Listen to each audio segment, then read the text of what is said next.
In the beginning, God created the heavens and the earth. Now the earth was formless and empty.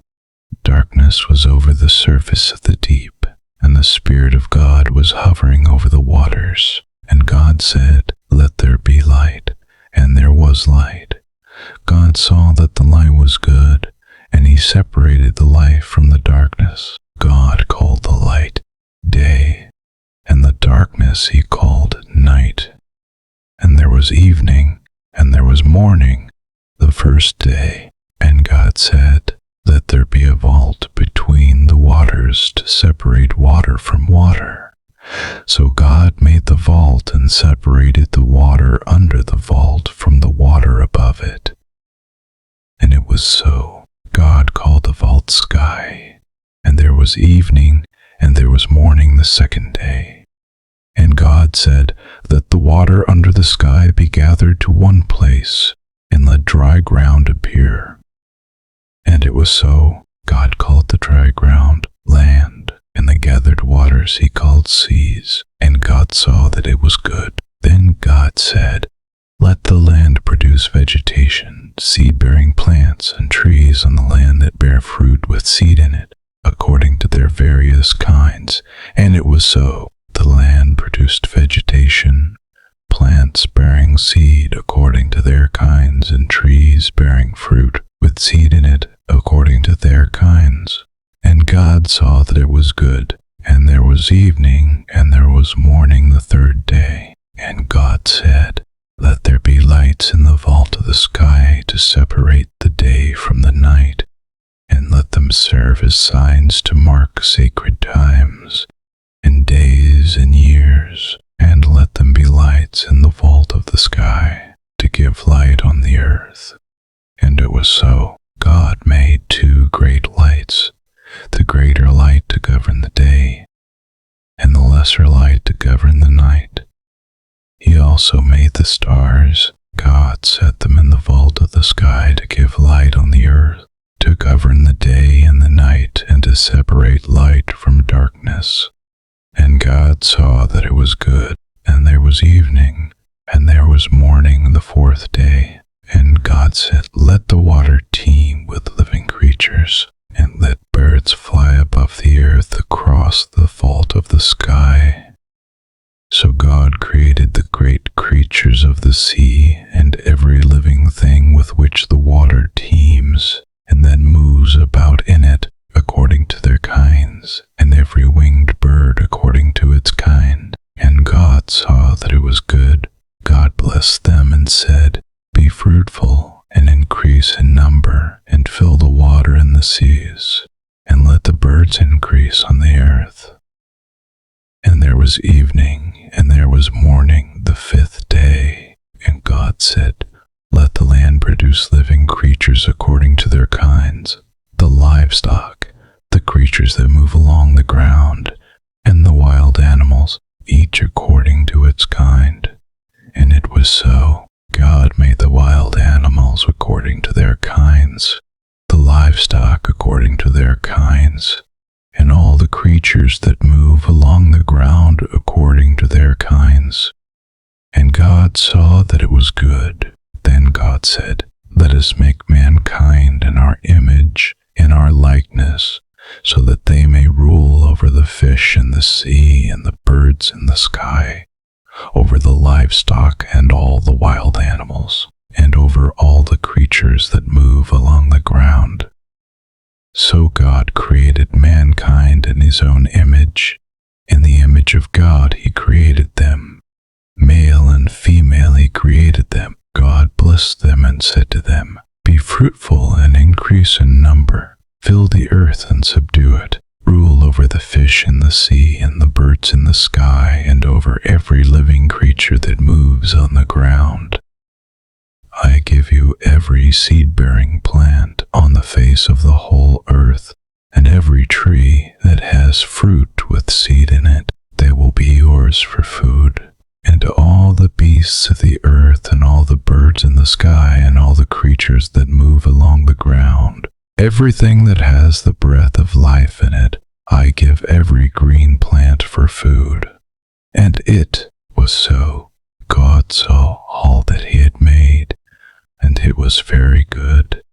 And there was evening, and there was morning the sixth day. Thus the heavens and the earth were completed in all their vast array.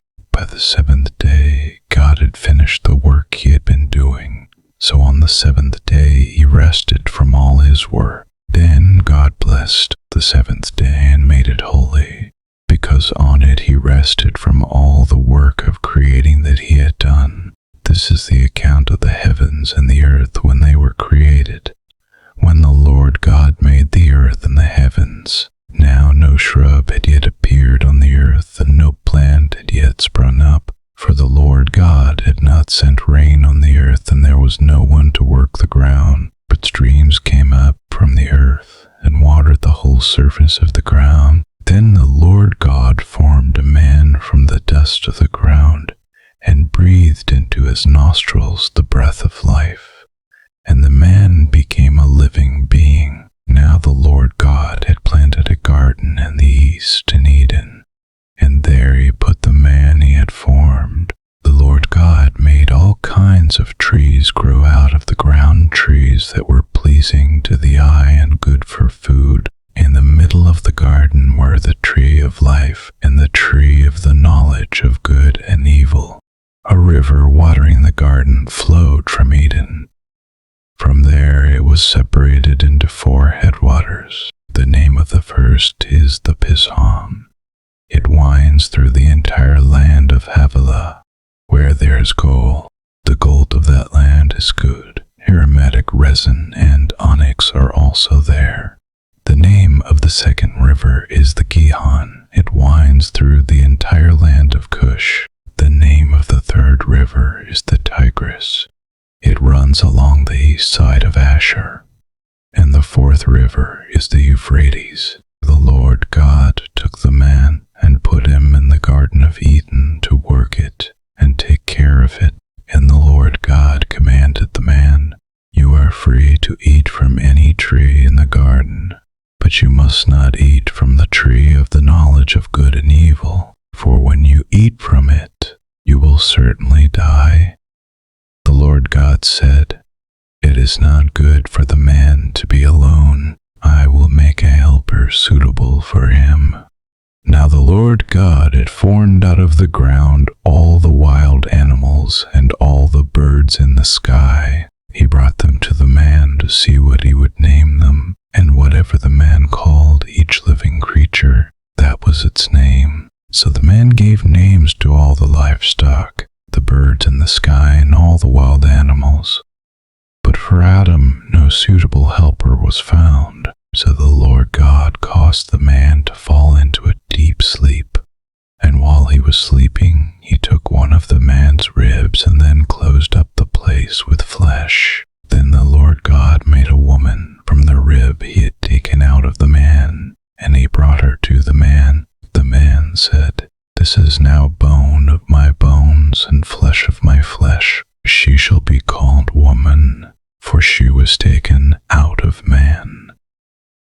That is why a man leaves his father and mother and is united to his wife, and they become one flesh. Adam and his wife were both naked, and they felt no shame. Now the serpent was more crafty than any of the wild animals the Lord God had made. He said to the woman, "Did God really say, 'You must not eat from any tree in the garden'?"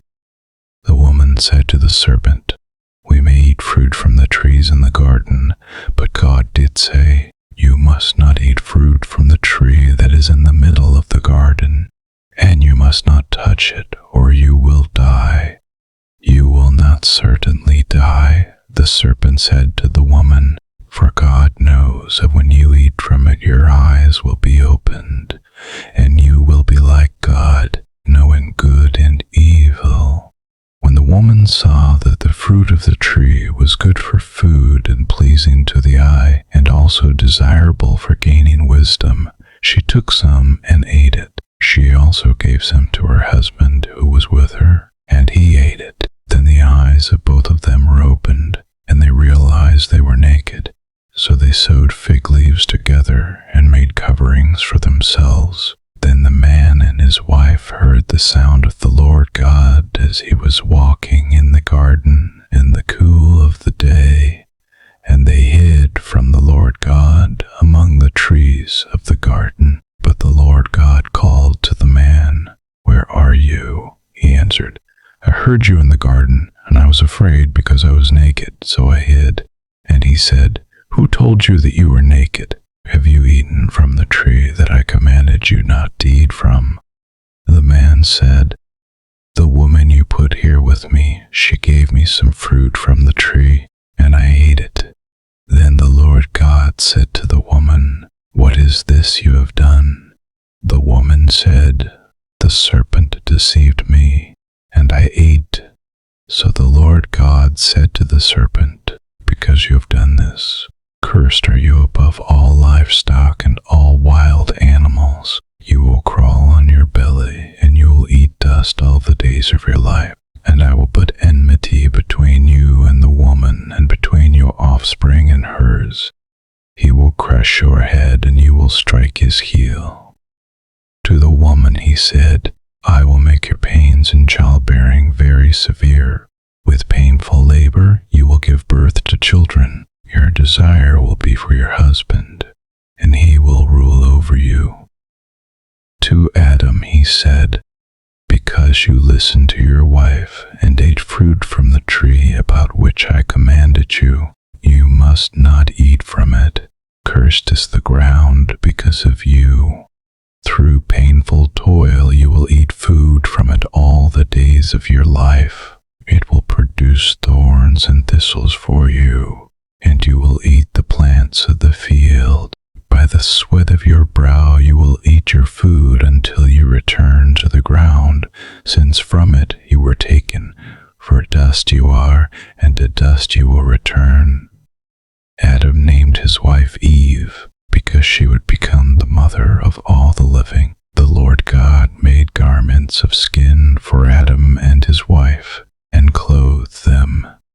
And the Lord God said, "The man has now become like one of us, knowing good and evil. He must not be allowed to reach out his hand and take also from the tree of life and eat and live forever."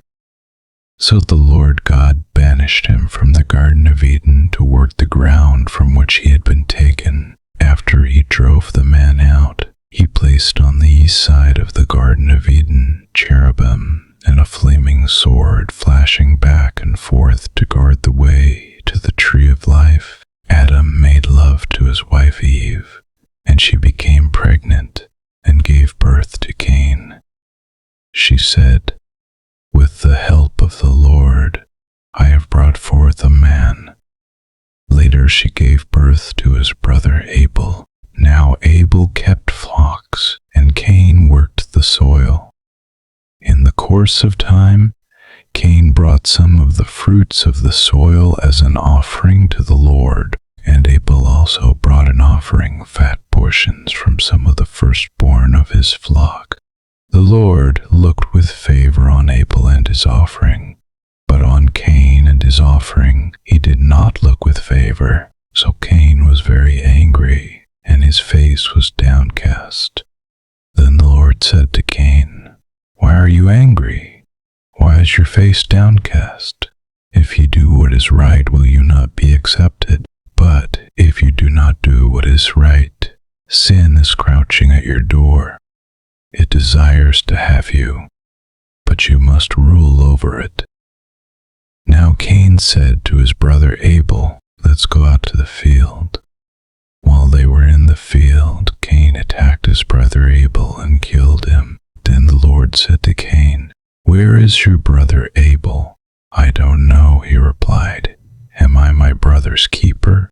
The Lord said, "What have you done? Listen, your brother's blood cries out to me from the ground. Now you are under a curse and driven from the ground, which opened its mouth to receive your brother's blood from your hand. When you work the ground, it will no longer yield its crops for you. You will be a restless wanderer on the earth." Cain said to the Lord, "My punishment is more than I can bear. Today you are driving me from the land, and I will be hidden from your presence. I will be a restless wanderer on the earth, and whoever finds me will kill me." But the Lord said to him, "Not so. Anyone who kills Cain will suffer vengeance 7 times over." Then the Lord put a mark on Cain so that no one who found him would kill him. So Cain went out from the Lord's presence and lived in the land of Nod, east of Eden. Cain made love to his wife, and she became pregnant and gave birth to Enoch. Cain was then building a city, and he named it after his son Enoch. To Enoch was born Irad, and Irad was the father of Mehujael, and Mehujael was the father of Methushael, and Methushael was the father of Lamech. Lamech married 2 women, one named Ada and the other Zillah. Ada gave birth to Jabal. He was the father of those who live in tents and raise livestock. His brother's name was Jubal. He was the father of all who play stringed instruments and pipes. Zillah also had a son, Tubal-Cain, who forged all kinds of tools out of bronze and iron. Tubal-Cain's sister was Naamah. Lamech said to his wives, "Ada and Zillah, listen to me. Wives of Lamech, hear my words. I have killed a man for wounding me, a young man for injuring me. If Cain is avenged 7 times, then Lamech 77 times. Adam made love to his wife again, and she gave birth to a son and named him Seth, saying, God has granted me another child in place of Abel, since Cain killed him. Seth also had a son, and he named him Enosh. At that time people began to call on the name of the Lord. This is the written account of Adam's family line. When God created mankind, he made them in the likeness of God. He created the male and female and blessed them, and he named them mankind when they were created. When Adam had lived 130 years, he had a son in his own likeness, in his own image, and he named him Seth. After Seth was born, Adam lived 800 years and had other sons and daughters. Altogether, Adam lived a total of 930 years, and then he died. When Seth had lived 105 years, he became the father of Enosh. After he became the father of Enosh, Seth lived 807 years and had other sons and daughters. Altogether, Seth lived a total of 912 years, and then he died. When Enosh had lived 90 years, he became the father of Kenan. After he became the father of Kenan, Enosh lived 815 years and had other sons and daughters. Altogether, Enosh lived a total of 905 years, and then he died. When Canaan had lived 70 years, he became the father of Mahalalel. After he became the father of Mahalalel, Canaan lived 840 years and had other sons and daughters. Altogether, Canaan lived a total of 910 years, and then he died. When Mahalalel had lived 65 years, he became the father of Jared. After he became the father of Jared, Mahalalel lived 830 years and had other sons and daughters. Altogether, Mahalalel lived a total of 895 years, and then he died. When Jared had lived 162 years, he became the father of Enoch. After he became the father of Enoch, Jared lived 800 years and had other sons and daughters. Altogether, Jared lived a total of 962 years, and then he died. When Enoch had lived 65 years, he became the father of Methuselah. After he became the father of Methuselah, Enoch walked faithfully with God 300 years and had other sons and daughters. Altogether, Enoch lived a total of 365 years, faithfully with God. Then he was no more, because God took him away. When Methuselah had lived 187 years, he became the father of Lamech. After he became the father of Lamech, Methuselah lived 72 years and had other sons and daughters.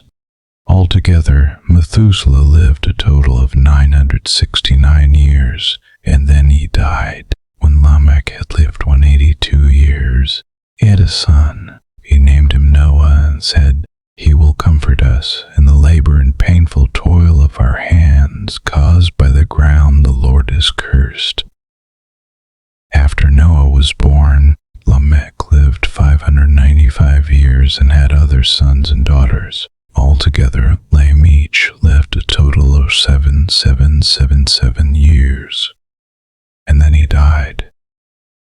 After Noah was 500 years old, he became the father of Shem, Ham, and Japheth. When human beings began to increase in number on the earth and daughters were born to them, the sons of God saw that the daughters of humans were beautiful, and they married any of them they chose.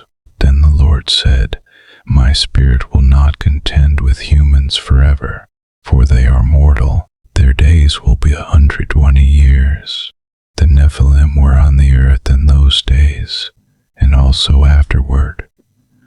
When the sons of God went to the daughters of humans and had children by them, they were the heroes of old, men of renown. The Lord saw how great the wickedness of the human race had become on the earth, and that every inclination of the thoughts of the human heart was only evil all the time. The Lord regretted that he had made human beings on the earth, and his heart was deeply troubled. So the Lord said, "I will wipe from the face of the earth the human race I have created, and with them the animals, the birds, and the creatures that move along the ground, for I regret that I have made them." But Noah found favor in the eyes of the Lord. This is the account of Noah and his family. Noah was a righteous man, blameless among the people of his time, and he walked faithfully with God. Noah had 3 sons, Shem, Ham, and Japheth. Now the earth was corrupt in God's sight and was full of violence. God saw how corrupt the earth had become, for all the people on earth had corrupted their ways. So God said to Noah, "I am going to put an end to all people, for the earth is filled with violence because of them. I am surely going to destroy both them and the earth. So make yourself an ark of cypress wood.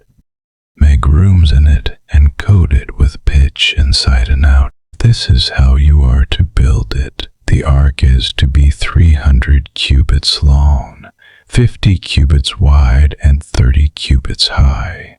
Make a roof for it, leaving below the roof an opening 1 cubit high all around. Put a door in the side of the ark, and make lower, middle, and upper decks. I am going to bring flood waters on the earth to destroy all life under the heavens, every creature that has the breath of life in it. Everything on earth will perish, but I will establish my covenant with you, and you will enter the ark, you and your sons and your wife and your sons' wives with you. You are to bring into the ark 2 of all living creatures, male and female, to keep them alive with you. 2 of every kind of bird, of every kind of animal, and of every kind of creature that moves along the ground will come to you to be kept alive. You are to take every kind of food that is to be eaten and store it away as food for you and for them."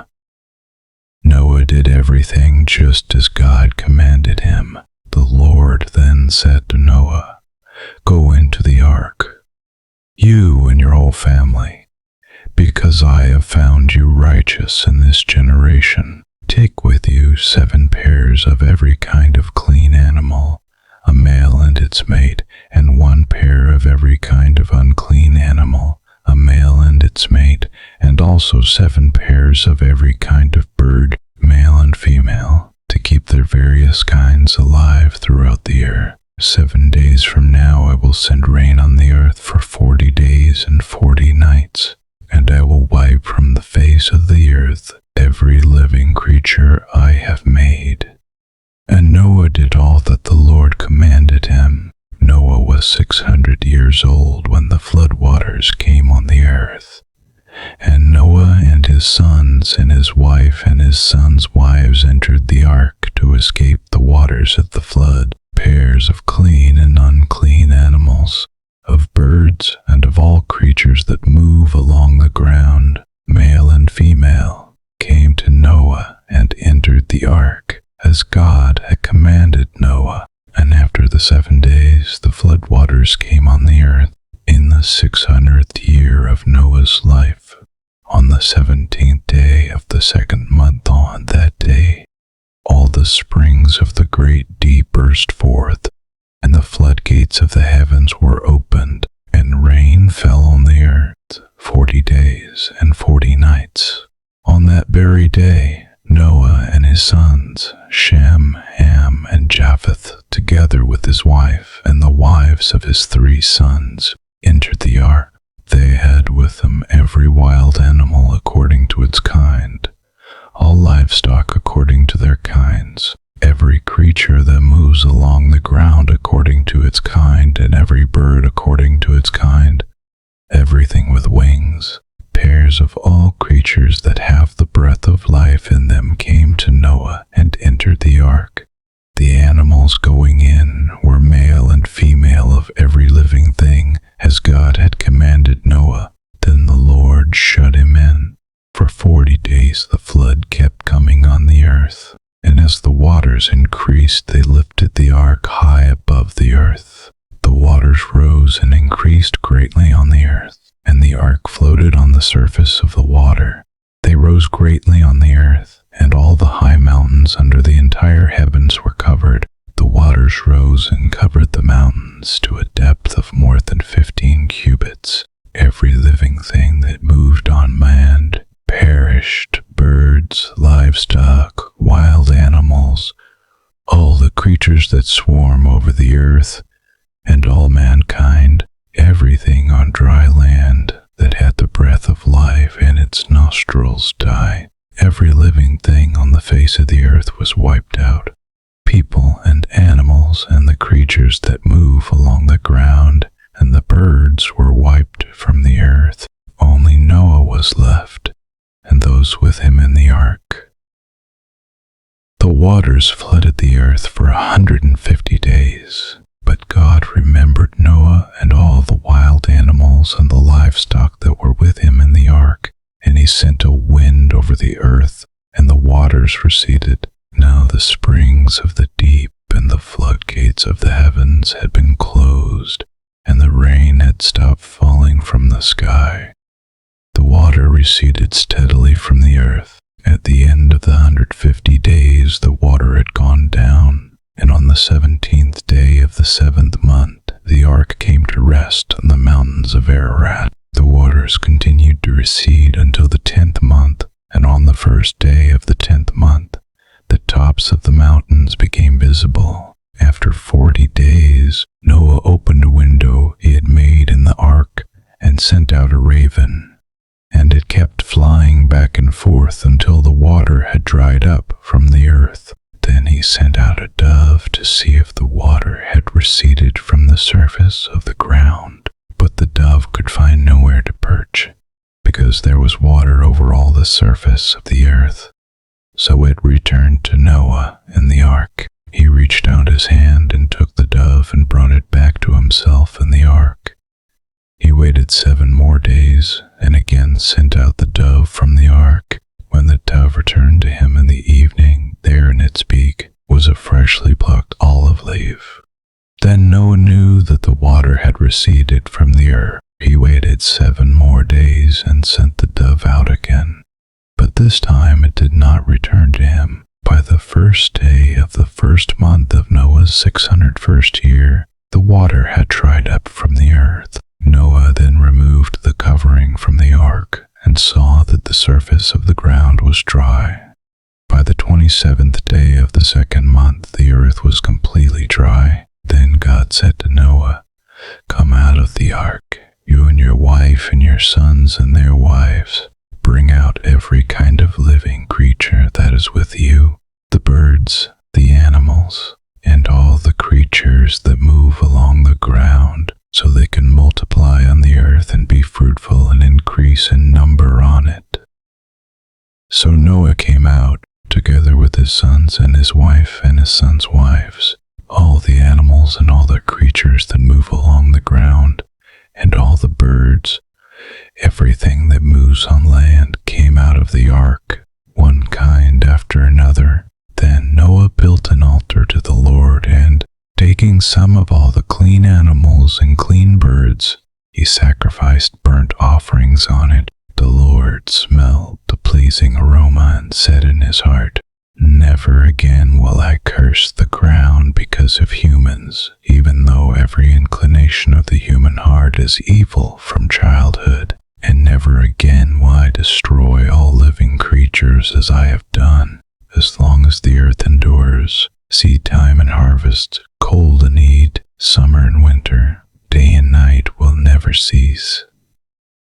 Then God blessed Noah and his sons, saying to them, "Be fruitful and increase in number and fill the earth. The fear and dread of you will fall on all the beasts of the earth, and on all the birds in the sky, on every creature that moves along the ground, and on all the fish in the sea. They are given into your hands. Everything that lives and moves about will be food for you. Just as I gave you the green plants, I now give you everything. But you must not eat meat that has its live blood still in it, and for your live blood I will surely demand an accounting. I will demand an accounting from every animal, and from each human being too. I will demand an accounting for the life of another human being. Whoever sheds human blood, by humans shall their blood be shed. For in the image of God has God made mankind. As for you, be fruitful and increase in number. Multiply on the earth and increase upon it." Then God said to Noah and to his sons with him, "I now establish my covenant with you and with your descendants after you, and with every living creature that was with you, the birds, the livestock, and all the wild animals, all those that came out of the ark with you, every living creature on earth. I establish my covenant with you. Never again will all life be destroyed by the waters of a flood. Never again will there be a flood to destroy the earth."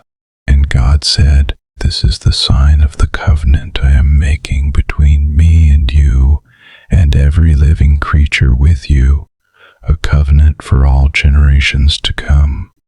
I have set my rainbow in the clouds, and it will be the sign of the covenant between me and the earth. Whenever I bring clouds over the earth and the rainbow appears in the clouds, I will remember my covenant between me and you and all living creatures of every kind. Never again will the waters become a flood to destroy all life. Whenever the rainbow appears in the clouds, I will see it and remember the everlasting covenant between God and all living creatures of every kind on the earth." This is the sign of the covenant I have established between me and all life on the earth. The sons of Noah who came out of the ark were Shem, Ham, and Japheth. Ham was the father of Canaan. These were the 3 sons of Noah, and from them came the people who were scattered over the whole earth.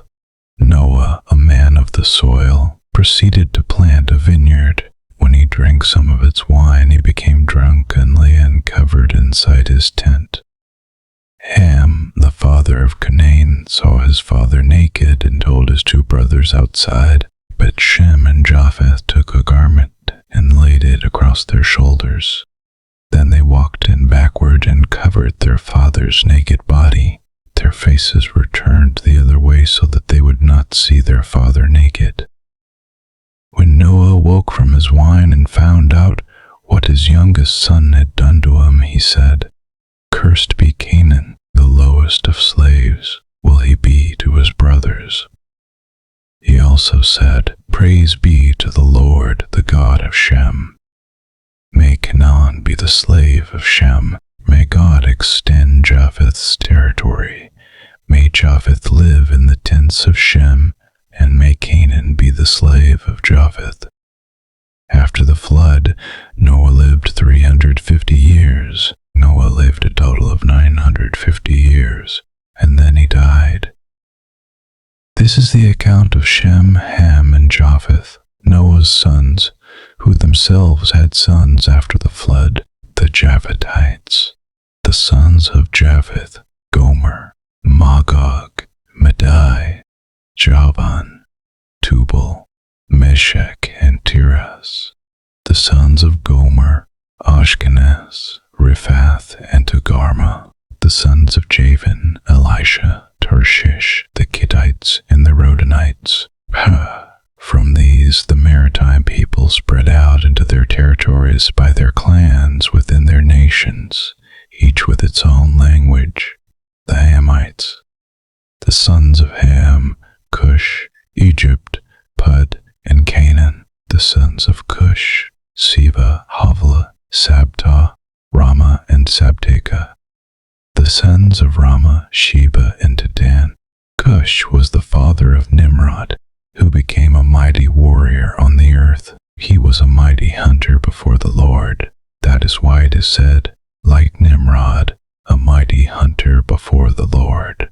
The first centers of his kingdom were Babylon, Uruk, Akkad, and Calneh in Shinar. From that land he went to Assyria, where he built Nineveh, Rehoboth, Ir, Kala, and Resen, which is between Nineveh and Kala, which is the great city. Egypt was the father of the Lutites, Anamites, Leabites, Naphtahites, Naphtuhites, Pathrusites, Casluhites, from whom the Philistines came, and Captorites. Canaan was the father of Sidon, his firstborn, and of the Hittites, Jebusites, Amorites, Girgashites, Hivites, Archites, Sinites, Arvadites, Zemarites, and Hamathites. Later, the Canaanite clans scattered in the borders of Canaan reached from Sidon toward Gerar as far as Gaza, and then toward Sodom, Gomorrah, Admah, and Zeboim as far as Lasha. These are the sons of Ham by their clans and languages, in their territories and nations. The Semite sons were also born to Shem, whose older brother was Japheth. Shem was the ancestor of all the sons of Eber. The sons of Shem: Elam, Asher, Arphaxad, Lud, and Aram. The sons of Aram: Uz, Hol, Gether, and Meshech. Arphaxad was the father of Shelah, and Shelah the father of Eber. 2 sons were born to Eber. One was named Peleg because in his time the earth was divided. His brother was named Joktan. Joktan was the father of Almodad, Sheleph, Hazarmaveth, Jerah, Hadaram, Uzal, Diklah, Obal, Abimael, Sheba, Ophir, Havilah, and Jobab. All these were sons of Joktan. The region where they lived stretched from Mesha toward Safar in the eastern hill country. These are the sons of Shem by their clans and languages, in their territories and nations. These are the clans of Noah's sons, according to their lines of descent within their nations. From these the nations spread out over the earth after the flood. Now the whole world had one language and a common speech. As people moved eastward, they found a plain in Shinar and settled there. They said to each each other, "Come, let's make bricks and bake them thoroughly." They used brick instead of stone and tar for mortar. Then they said, "Come, let us build ourselves a city with a tower that reaches to the heavens, so that we may make a name for ourselves. Otherwise we will be scattered over the face of the whole earth." But the Lord came down to see the city and the tower the people were building. The Lord said, "If as one people speaking the same language they have begun to do this, then nothing they plan to do will be impossible for them. Come, let us go down and confuse their language, so they will not understand each other." So the Lord scattered them from there over all the earth, and they stopped building the city. That is why it was called Babel, because there the Lord confused the language of the whole world. From there the Lord scattered them over the face of the whole earth. This is the account of Shem's family line. 2 years after the flood, when Shem was 100 years old, he became the father of Arphaxad. And after he became the father of Arphaxad, Shem lived 500 years and had other sons and daughters.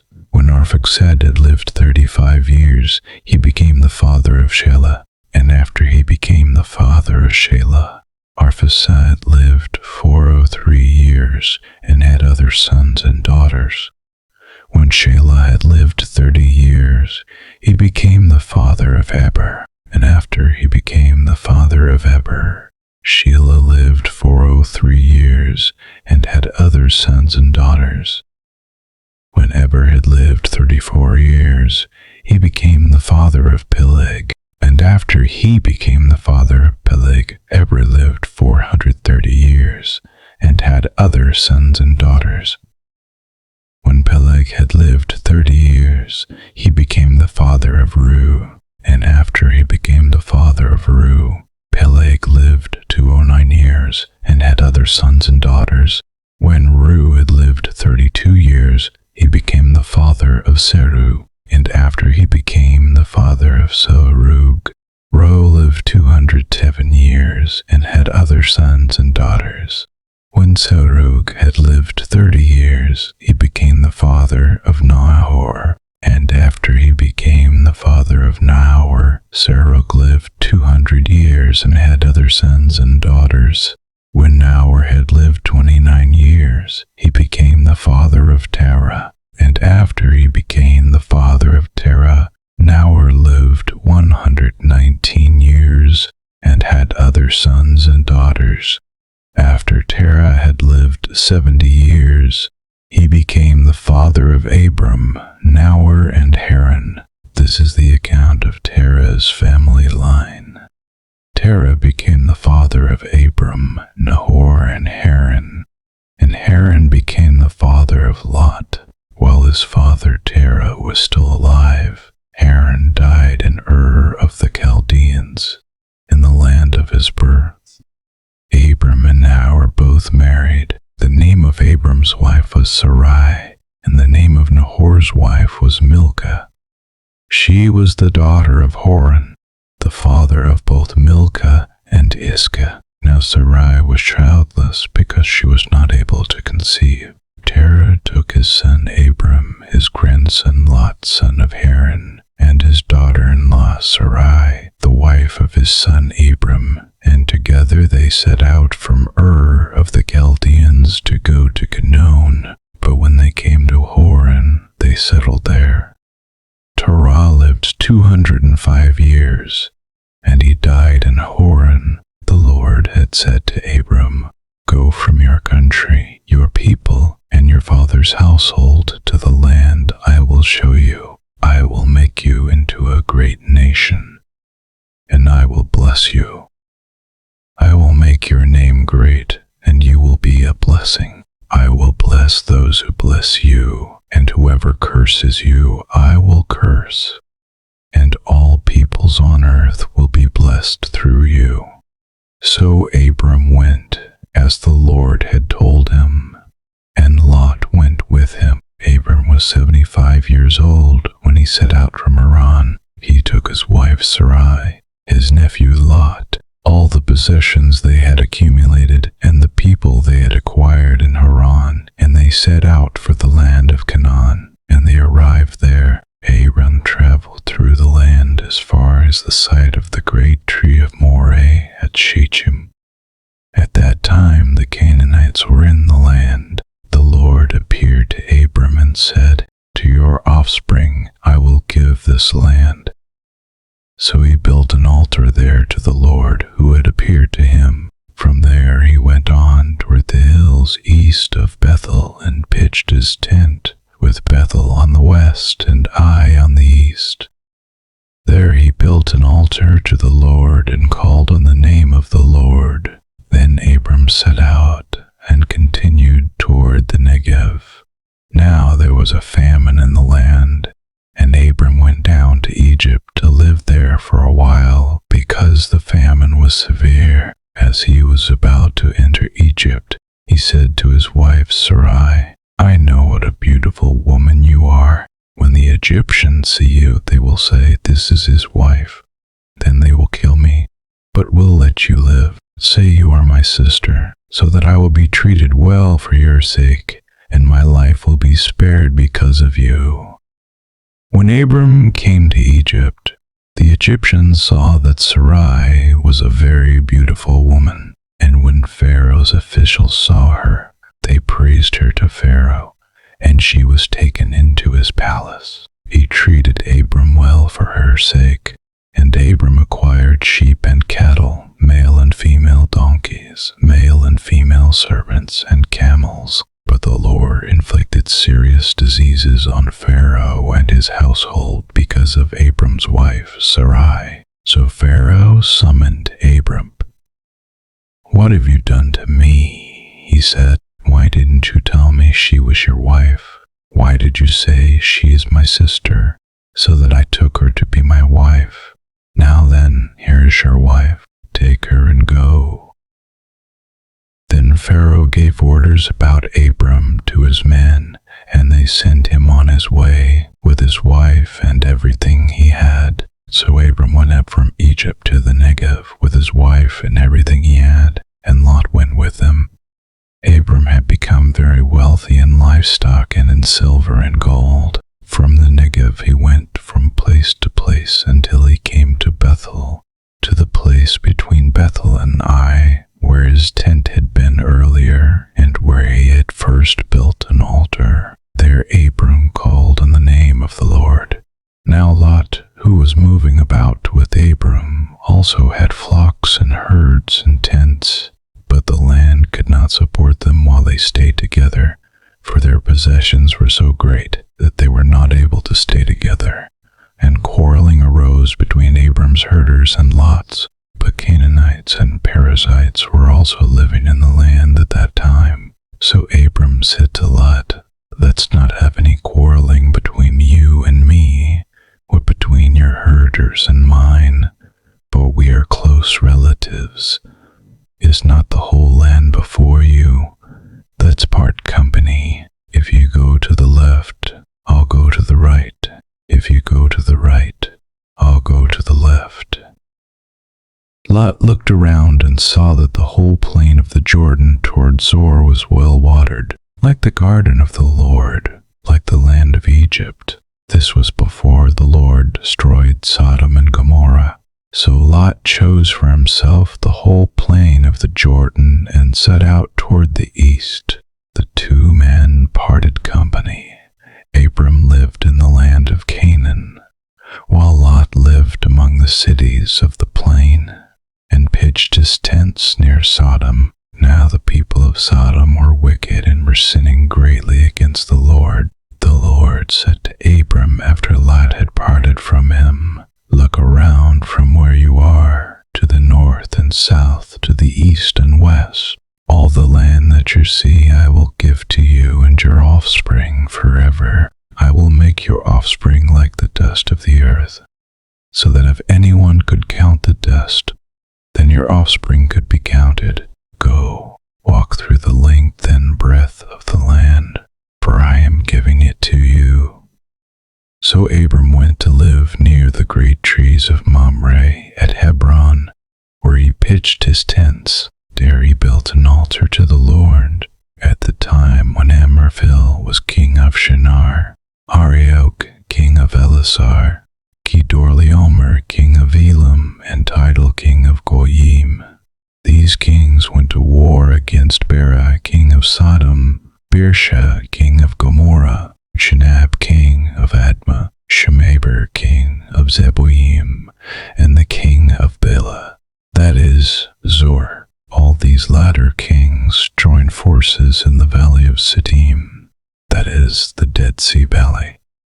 For 12 years they had been subject to Kedorlaomer, but in the 13th year they rebelled. In the 14th year, Kedorlaomer and the kings allied with him went out and defeated the Rephaites in Ashtaroth Karnaim, the Zuzites in Ham, the Emites in Shephaimi, and the Horites in the hill country of Seir, as far as El Paran near the desert. Then they turned back and went to En-Mishpat, that is Kadesh, and they conquered the whole territory of the Amalekites, as well as the Amorites who were living in Hazazon Tamar. Then the king of Sodom, the king of Gomorrah, the king of Admah, the king of Zeboim, and the king of Bela, that is, Zoar, marched out and drew up their battle lines in the valley of Siddim against Kedorlaomer king of Elam, Tidal king of Goyim,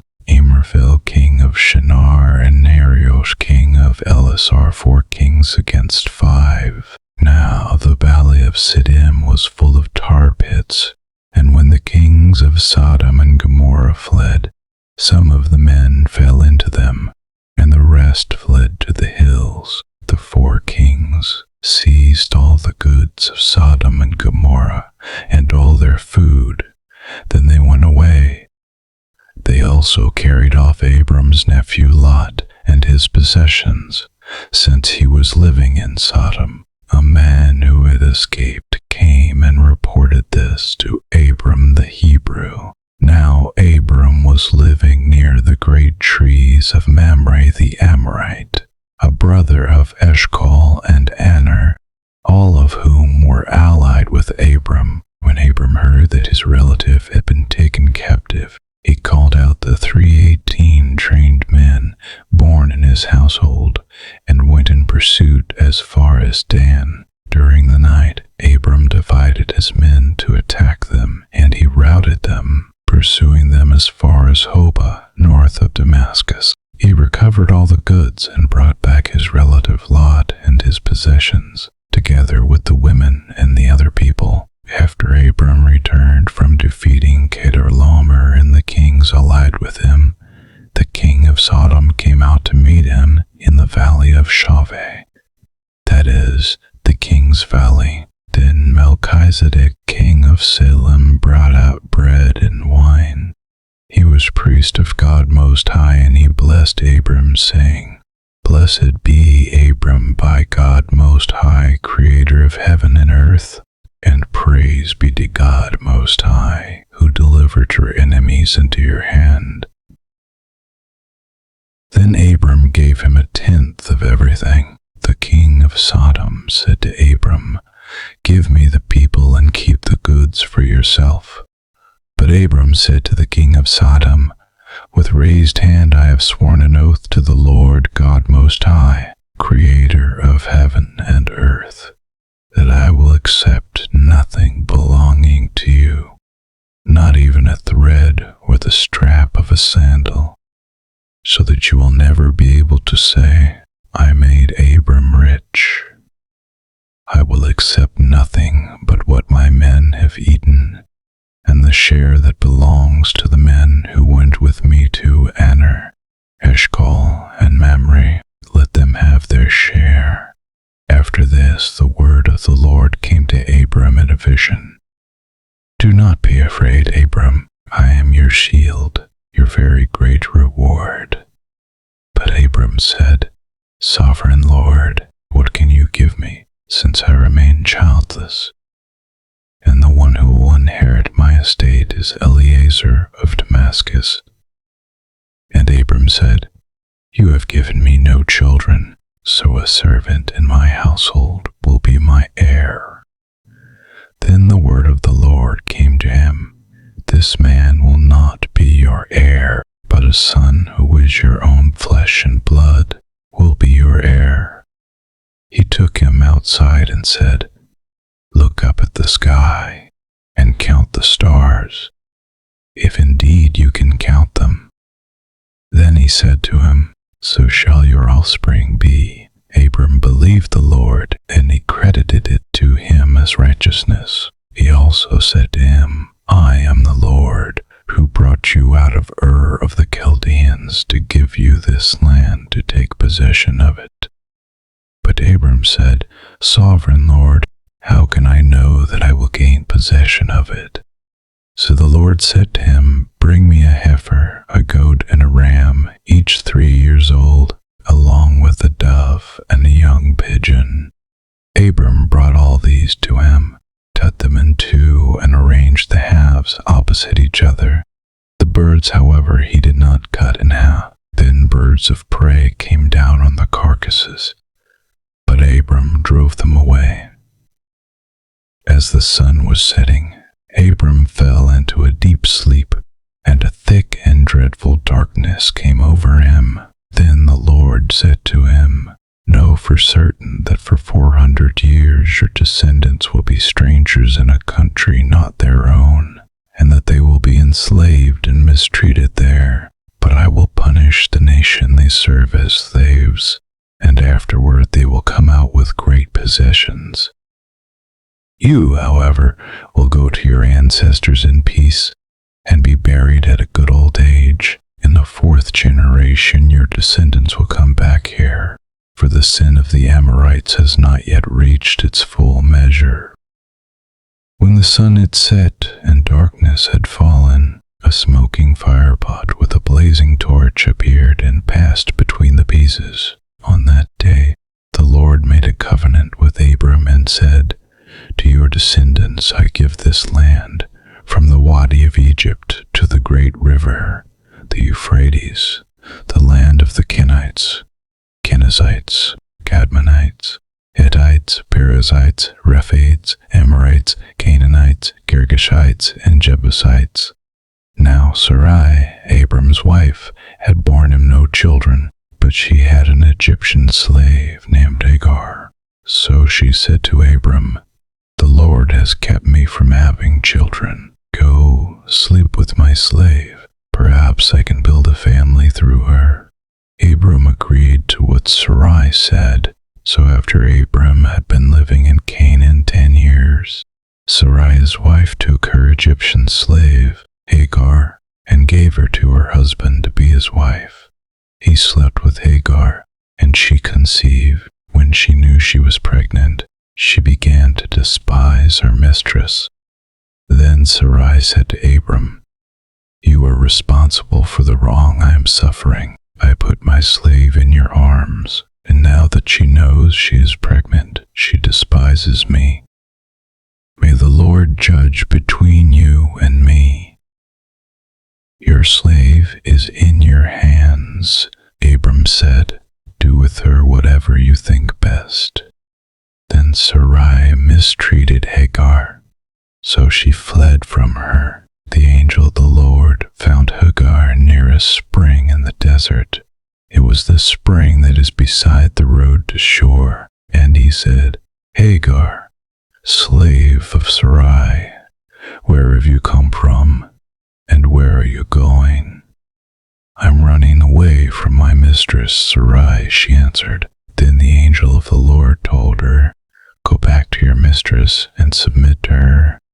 The angel added, "I will increase your descendants so much that they will be too numerous to count." The angel of the Lord also said to her, "You are now pregnant, and you will give birth to a son. You shall name him Ishmael, for the Lord has heard of your misery. He will be a wild donkey of a man. His hand will be against everyone, and everyone's hand against him, and he will live in hostility toward all his brothers." She gave this name to the Lord who spoke to her. You are the God who sees me. For she said, I have now seen the one who sees me. That is why the well was called Beer Lahai Roi.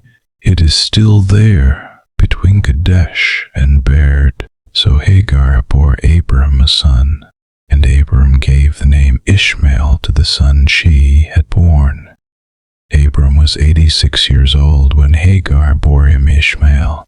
When Abram was 99 years old, the Lord appeared to him and said, I am God Almighty. Walk before me faithfully and be blameless. Then I will make my covenant between me and you, and will greatly increase your numbers.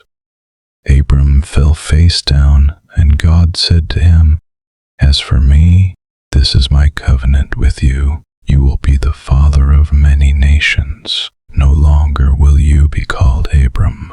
Your name will be Abraham, for I have made you a father of many nations. I will make you very fruitful.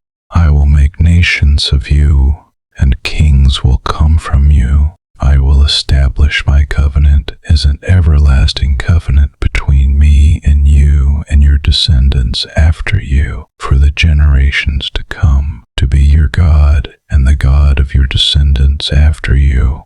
The whole land of Canaan, where you now reside as a foreigner, I will give as an everlasting possession to you and your descendants after you, and I will be their God. Then God said to Abraham, As for you, you must keep my covenant, you and your descendants after you, for the generations to come. This is my covenant with you and your descendants after you, the covenant you are to keep. Every male among you shall be circumcised. You are to undergo circumcision, and it will be the sign of the covenant between me and you. For the generations to come, every male among you who is 8 days old must be circumcised, including those born in your household or bought with money from a foreigner. Those who are not your offspring, whether born in your household or bought with you money, they must be circumcised. My covenant in your flesh is to be an everlasting covenant. Any uncircumcised male who has not been circumcised in the flesh will be cut off from his people. He has broken my covenant.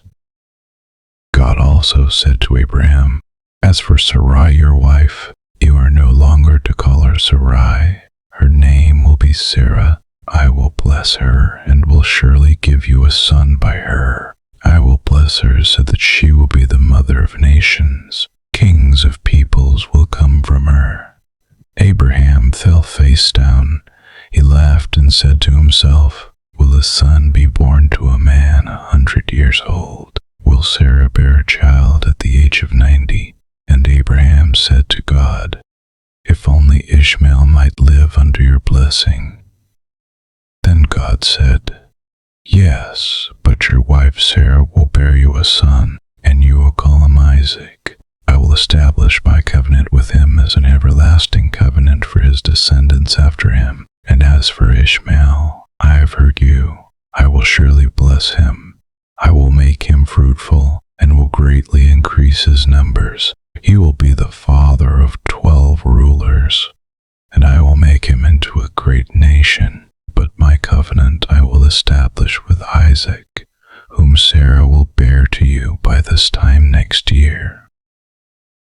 When he had finished speaking with Abraham, God went up from him. On that very day, Abraham took his son Ishmael, and all those born in his household or bought with his money, every male in his household, and circumcised them, as God told him. Abraham was 99 years old when he was circumcised, and his son Ishmael was 13. Abraham and his son Ishmael were both circumcised on that very day, and every male in Abraham's household, including those born in his household or bought from a foreigner, was circumcised with him. The Lord appeared to Abraham near the great trees of Mamre, while he was sitting at the entrance to his tent in the heat of the day. Abraham looked up and saw 3 men standing nearby. When he saw them, he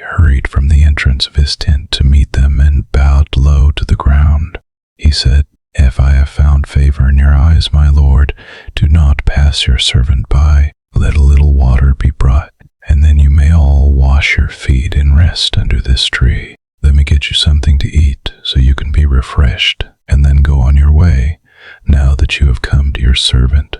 "Very well," they answered. "Do as you say." So Abraham hurried into the tent to Sarah. "Quick," he said, "get 3 seahs of the finest flour and knead it, and bake some bread." Then he ran to the herd and selected a choice, tender calf and gave it to a servant, who hurried to prepare it. He then brought some curds and milk and the calf that had been prepared and set these before them. While they ate, he stood near them under a tree. "Where's your wife Sarah?" they asked him. "There in the tent," he said. Then one of them said, "I will surely return to you about this time next year, and Sarah your wife will have a son." Now Sarah was listening at the entrance to the tent, which was behind him. Abraham and Sarah were already very old, and Sarah was past the age of childbearing. So Sarah laughed to herself as she thought, "After I am worn out and my Lord is old, will I now have this pleasure?" Then the Lord said to Abraham, "Why did Sarah laugh and say, 'Will I really have a child, now that I am old?' Is anything too hard for the Lord? I will return to you at the appointed time next year, and Sarah will have a son." Sarah was afraid, so she lied and said, "I did not laugh." But he said, "Yes, you did laugh." When the men got up to leave, they looked down toward Sodom, and Abraham walked along with them to see them on their way. Then the Lord said, "Shall I hide from Abraham what I am about to do? Abraham will surely become a great and powerful nation, and all nations on earth will be blessed through him, for I have chosen him, so that he will direct his children and his household after him, to keep the way of the Lord by doing what is right and just, so that the Lord will bring about for Abraham what he has promised him." Then the Lord said, "The outcry against Sodom and Gomorrah is so great, and their sin so grievous, that I will go down and see if what they have done is as bad as the outcry that has reached me. If not, I will know." The men turned away and went toward Sodom, but Abraham remained standing before the Lord. Then Abraham approached him and said, "Will you sweep away the righteous with the wicked? What if there are 50 righteous people in the city? Will you really sweep it away and not spare the place for the sake of the 50 righteous people in it? Far be it from you to do such a thing, to kill the righteous with the wicked, treating the righteous and the wicked alike. Far be it from you. Will not the judge of all the earth do right?" The Lord said, "If I find 50 righteous people in the city of Sodom, I will spare the whole place for their sake." Then Abraham spoke up again, "Now that I have been so bold as to speak to the Lord, though I am nothing but dust and ashes, what if the number of the righteous is 5 less than 50? Will you destroy the whole city for lack of 5 people? If I find 45 there," he said, "I will not destroy it." Once again he spoke to him, "What if only 40 are found there?" He said, "For the sake of 40, I will not do it." Then he said, "May the Lord not be angry, but let me speak. What if only 30 can be found there?" He answered, "I will not do it if I find 30 there." Abraham said, "Now that I have been so bold as to speak to the Lord, what if only 20 can be found there?" He said, "For the sake of 20, I will not destroy it." Then he said, "May the Lord not be angry, but let me speak just once more. What if only 10 can be found there?" He answered, "For the sake of 10, I will not destroy it." When the Lord had finished speaking with Abraham, he left, and Abraham returned home. The 2 angels arrived at Sodom in the evening, and Lot was sitting in the gateway of the city. When he saw them, he got up to meet them and bowed down with his face to the ground. "My lords," he said, "please turn aside to your servant's house. You can wash your feet and spend the night and then go on your way early in the morning." "No," they answered, "we will spend the night in the square." But he insisted so strongly that they did go with him and entered his house. He prepared a meal for them, baking bread without yeast, and they ate. Before they had gone to bed, all the men from every part of the city of Sodom, both young and old, surrounded the house. They called to Lot, "Where are the men who came to you tonight? Bring them out to us, so that we can have sex with them." Lot went outside to meet them and shut the door behind him and said, "No, my friends, don't do this wicked thing. Look, I have 2 daughters who have never slept with a man. Let me bring them out to you, and you can do what you like with them. But don't do anything to these men, for they have come under the protection of my roof." "Get out of our way," they replied. "This fellow came here as a foreigner, and now he wants to play the judge. We'll treat you worse than them." They kept bringing pressure on Lot and moved forward to break down the door. But the men inside reached out and pulled Lot back into the house and shut the door. Then they struck the men who were at the door of the house, young and old, with blindness, so that they could not find the door. The 2 men said to Lot, "Do you have anyone else here, sons-in-law, sons or daughters, or anyone else in the city who belongs to you? Get them out of here, because we are going to destroy this place. The outcry to the Lord against its people is so great that he has sent us to destroy it." So Lot went out and spoke to his sons-in-law, who were pledged to marry his daughters. He said, "Hurry and get out of this place, because the Lord is about to destroy the city." But his sons-in-law thought he was joking. With the coming of dawn, the angels urged Lot, saying, "Hurry, take your wife and your 2 daughters who are here, or you will be swept away when the city is punished." When he hesitated, the men grasped his hand and the hands of his wife and of his 2 daughters and led them safely out of the city, for the Lord was merciful to them. As soon as they had brought them out, one of them said, "Flee for your lives. Don't look back, and don't stop anywhere in the plain. Flee to the mountains, or you will be swept away." But Lot said to them, "No, my lords, please.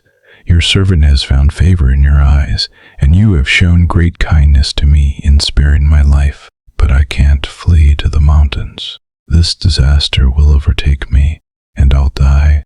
Look, here is a town near enough to run to, and it is small. Let me flee to it. It is very small, isn't it? Then my life will be spared." He said to him, "Very well, I will grant this request too. I will not overthrow the town you speak of, but flee there quickly, because I cannot do anything until you reach it." That is why the town was called Zoar. By the time Lot reached Zoar, the sun had risen over the land. Then the Lord rained down burning sulfur on Sodom and Gomorrah from the Lord out of the heavens. Thus he overthrew those cities and the entire plain, destroying all those living in the cities and also the vegetation in the land. But Lot's wife looked back, and she became a pillar of salt. Early the next morning, Abraham got up and returned to the place where he had stood before the Lord. He looked down toward Sodom and Gomorrah, toward all the land of the plain, and he saw a dense smoke rising from the land, like smoke from a furnace. So when God destroyed the cities of the plain, he remembered Abraham, and he brought Lot out of the catastrophe that overthrew the cities where Lot had lived. Lot and his 2 daughters left Zoar and settled in the mountains, for he was afraid to stay in Zoar. He and his 2 daughters lived in a cave. One day the older daughter said to the younger, "Our father is old, and there is no man around here to give us children, as is the custom all over the earth. Let's get our father to drink wine and then sleep with him and preserve our family line through our father." That night they got their father to drink wine, and the older daughter went in and slept with him. He was not aware of it when she lay down or when she got up. The next day, The older daughter said to the younger, "Last night I slept with my father. Let's get him to drink wine again tonight, and you go in and sleep with him so we can preserve our family line through our father."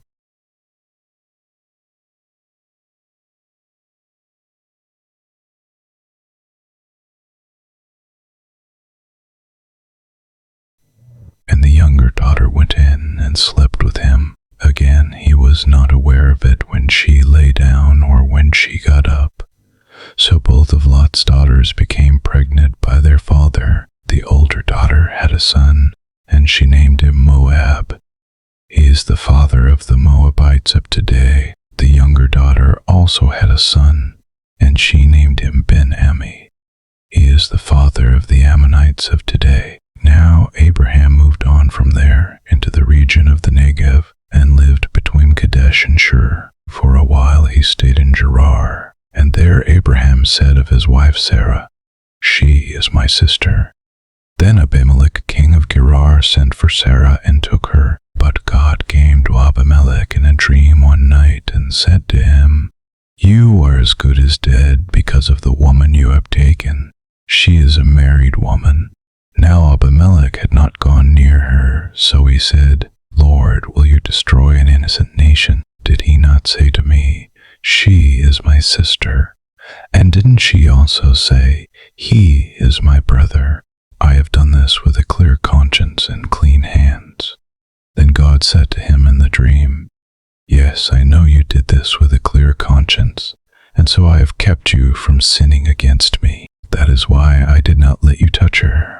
Now return the man's wife, for he is a prophet, and he will pray for you, and you will live. But if you do not return her, you may be sure that you and all who belong to you will die." Early the next morning Abimelech summoned all his officials, and when he told them all that had happened, they were very much afraid. Then Abimelech called Abraham in and said, "What have you done to us? How have I wronged you, that you have brought such great guilt upon me and my kingdom? You have done things to me that should never be done." And Abimelech asked Abraham, "What was your reason for doing this?" Abraham replied, "I said to myself, there is surely no fear of God in this place, and they will kill me because of my wife. Besides, she really is my sister, the daughter of my father, though not of my mother, and she became my wife. And when God had me wander from my father's household, I said to her, 'This is how you can show your love to me. Everywhere we go, say of me, he is my brother.' And Abimelech brought sheep and cattle and male and female slaves and gave them to Abraham, and he returned Sarah his wife to him. And Abimelech said, 'My land is before you. Live wherever you like.' To Sarah he said, 'I am giving your brother 1,000 shekels of silver. This is to cover the offense against you before all who are with you. You are completely vindicated.' Then Abraham prayed to God, and God healed Abimelech, his wife, and his female slaves, so they could have children again, for the Lord had kept all the women in Abimelech's household from conceiving because of Abraham's wife Sarah. Now the Lord was gracious to Sarah as he had said, and the Lord did for Sarah what he had promised. Sarah became pregnant and bore a son to Abraham in his old age, at the very time God had promised him. Abraham gave the name Isaac to the son Sarah bore him. When his son Isaac was 8 days old, Abraham circumcised him as God commanded him. Abraham was 100 years old when his son Isaac was born to him. Sarah said, "God has brought me laughter, and everyone who hears about this will laugh with me." And she added, "Who would have said to Abraham that Sarah would nurse children? Yet I have borne him a son in his old age." The child grew and was weaned, and on the day Isaac was weaned, Abraham held a great feast. But Sarah saw that the son whom Hagar the Egyptian had borne to Abraham was mocking, and she said to Abraham, "Get rid of that slave woman and her son, for that woman's son will never share in the inheritance with my son Isaac." The matter distressed Abraham greatly because it concerned his son, but God God said to him, "Do not be so distressed about the boy and your slave woman. Listen to whatever Sarah tells you, because it is through Isaac that your offspring will be reckoned. I will make the son of the slave into a nation also, because he is your offspring." Early the next morning, Abraham took some food and a skin of water and gave them to Hagar. He set them on her shoulders and then sent her off with the boy. She went on her way and wandered in the desert of Beersheba. When the water in the skin was gone, she put the boy under one of the bushes. Then she went off and sat down about a bow shot away, for she thought, "I cannot watch the boy die." And as she sat there, she began to sob. God heard the boy crying, and the angel of God called to Hagar from heaven and said to her, "What is the matter, Hagar? Do not be afraid. God has heard the boy crying as he lies there. Lift the boy up and take him by the hand, for I will make him into a great nation." Then God opened her eyes, and she saw a well of water. So she went and filled the skin with water and gave the boy a drink. God was with the boy as he grew up. He lived in the desert and became an archer. While he was living in the desert of Paran, his mother got a wife for him from Egypt. At that time, Abimelech and Phicol, the commander of his forces, said to Abraham, "God is with you in everything you do. Now swear to me here before God that you will not deal falsely with me or my children or my descendants. Show to me in the country where you now reside as a foreigner the same kindness I have shown to you." Abraham said, "I swear it." Then Abraham complained to Abimelech about a well of water that Abimelech's servants had seized. But Abimelech said, "I don't know who has done this. You did not tell me, and I heard about it only today." So Abraham brought sheep and cattle and gave them to Abimelech, and the two men made a treaty. Abraham set apart 7 ewe lambs from the flock, and Abimelech asked Abraham, "What is the meaning of these 7 ewe lambs you have set apart by themselves?" He replied, "Accept these 7 lambs from my hand as a witness that I dug this well." So that place was called Beersheba, because the two men swore an oath there. After the treaty had been made at Beersheba, Abimelech and Phicol, the commander of his forces, returned to the land of the Philistines. Abraham planted a tamarisk tree in Beersheba, and there he called on the name of the Lord, the eternal God. And Abraham stayed in the land of the Philistines for a long time. Sometime later, God tested Abraham. He said to him, "Abraham, here I am," he replied. Then God said, "Take your son, your only son, whom you love, Isaac, and go to the region of Moriah. Sacrifice him there as a burnt offering on a mountain I will show you." Early the next morning, Abraham got up and loaded his donkey. He took with him 2 of his servants and his son Isaac. When he had cut enough wood for the burnt offering, he set out for the place God had told him about. On the 3rd day, Abraham looked up and saw the place in the distance. He said to his servants, "Stay here with the donkey while I and the boy go over there. We will worship, and then we will come back to you." Abraham took the wood for the burnt offering and placed it on his son Isaac, and he himself carried the fire and the knife. As the 2 of them went on together, Isaac spoke up and said to his father Abraham, "Father."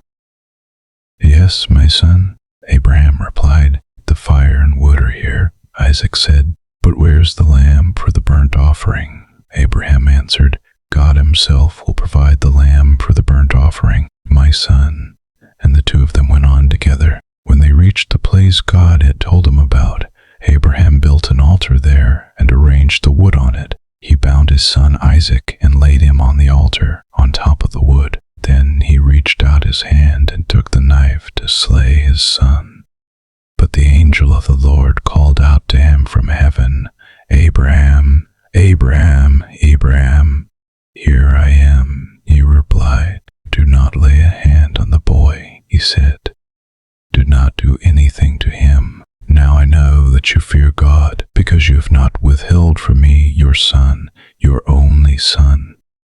Abraham looked up, and there in a thicket he saw a ram caught by its horns. He went over and took the ram and sacrificed it as a burnt offering instead of his son. So Abraham called that place, "The Lord will provide," and to this day it is said, "On the mountain of the Lord it will be provided." The angel of the Lord called to Abraham from heaven a second time and said, "I swear by myself, declares the Lord, that because you have done this and have not withheld your son, your only son, I will surely bless you and make your descendants as numerous as the stars in the sky and as the sand on the seashore. Your descendants will take possession of the cities of their enemies, and through your offspring all nations on earth will be blessed, because you have obeyed me." Then Abraham returned to his servants, and they set off together for Beersheba. And Abraham stayed in Beersheba. Some time later Abraham was told, "Milcah is also a mother. She has borne sons to your brother Nahor, Uz the firstborn, Buz his brother, Kemuel, the father of Aram, Kesed, Hazo, Pildash, Jidlaph, and Bethuel." Bethuel became the father of Rebekah. Milcah bore these 8 sons to Abraham's brother Nahor. His concubine, whose name was Reumah, also had sons, Teba, Gaham, Tahash, and Maachah. Sarah lived to be 127 years old. She died at Kiriath Arba, that is, Hebron, in the land of Canaan. And Abraham went to mourn for Sarah and to weep over her. Then Abraham rose from beside his dead wife and spoke to the Hittites. He said, "I am a foreigner and stranger among you. Sell me some property for a burial site here, so I can bury my dead." The Hittites replied to Abraham, "Sir, listen to us. You are a mighty prince among us. Bury your dead in the choicest of our tombs. None of us will refuse you his tomb for burying your dead." Then Abraham rose and bowed down before the people of the land. "The Hittites," he said to them, "if you are willing to let me bury my dead, then listen to me and intercede with Ephron son of Zohar on my behalf. So he will sell me the cave of Machpelah, which belongs to him and is at the end of his field. Ask him to sell it to me for the full price as a burial site among you." Ephron the Hittite was sitting among his people, and he replied to Abraham in the hearing of all the Hittites who had come to the gate of his city. "No, my lord," he said, "listen to me. I give you the field, and I give you the cave that is in it. I give it to you in the presence of my people. Bury your dead." Again Abraham bowed down before the people of the land, and he said to Ephron in their hearing, "Listen to me if you will. I will pay the price of the field. Accept it from me so I can bury my dead there." Ephron answered Abraham, "Listen to me, my lord. The land is worth 400 shekels of silver. But what is that between you and me? Bury your dead." Abraham agreed to Ephron's terms and weighed out for him the price he had named in the hearing of the Hittites, 400 shekels of silver, according to the weight current among the merchants. So Ephron's field of Machpelah, near Mamre, both the field and the cave in it, and all the trees within the borders of the field, was deeded to Abraham as his property in the presence of all the Hittites who had come to the gate of the city. Afterward, Abraham buried his wife Sarah in the cave in the field of Machpelah, near Mamre, which is at Hebron, in the land of Canaan. So the field and the cave in it were deeded to Abraham by the Hittites as a burial site. Abraham was now very old, and the Lord had blessed him in every way. He said to the senior servant in his household, the one in charge of all that he had, "Put your hand under my thigh. I want you to swear by the Lord, the God of heaven and the God of earth, that you will not get a wife for my son from the daughters of the Canaanites, among whom I am living, but will go to my country and my own relatives and get a wife for my my son Isaac." The servant asked him, "What if the woman is unwilling to come back with me to this land? Shall I then take your son back to the country you came from? Make sure that you do not take my son back there." Abraham said, "The Lord, the God of heaven, who brought me out of my father's household and my native land, and who spoke to me and promised me on oath, saying, 'To your offspring I will give this land,' he will send his angel before you, so that you can get a wife for my son from there. If the woman is unwilling to come back with you, then you will be released from this oath of mine. Only do not take my son back there." So the servant put his hand under the thigh of his master Abraham and swore an oath to him concerning this matter. Then the servant left, taking with him 10 of his master's camels loaded with all kinds of good things from his master. He set out for Aram Naharaim and made his way to the town of Nahar. He had the camels kneel down near the well outside the town. It was toward evening, the time the women go out to draw water. Then he prayed, "Lord God of my master Abraham, make me successful today, and show kindness to my master Abraham. See, I am standing beside this spring, and the daughters of the townspeople are coming out to draw water. May it be that when I say to a young woman, 'Please let down your jar that I may have a drink,' and she says, 'Drink, and I'll water your camels too,' let her be the one you have chosen for your servant Isaac. By this I will know that you have shown kindness to my master." Before he had finished praying, Rebekah came out with her jar on her shoulder. She was the daughter of Bethuel, son of Milcah, who was the wife of Abraham's brother Nahor.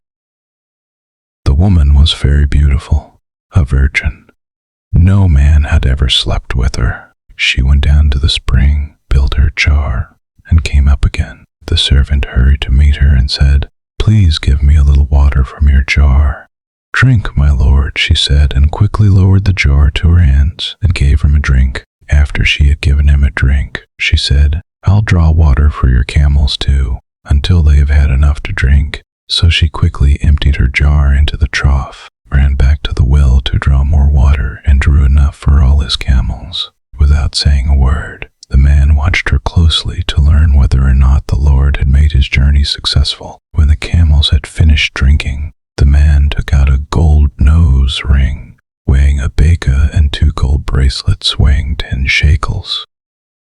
Then he asked, "Whose daughter are you? Please tell me, is there room in your father's house for us to spend the night?" She answered him, "I am the daughter of Bethuel, the son that Milcah bore to Nahor." And she added, "We have plenty of straw and fodder, as well as room for you to spend the night."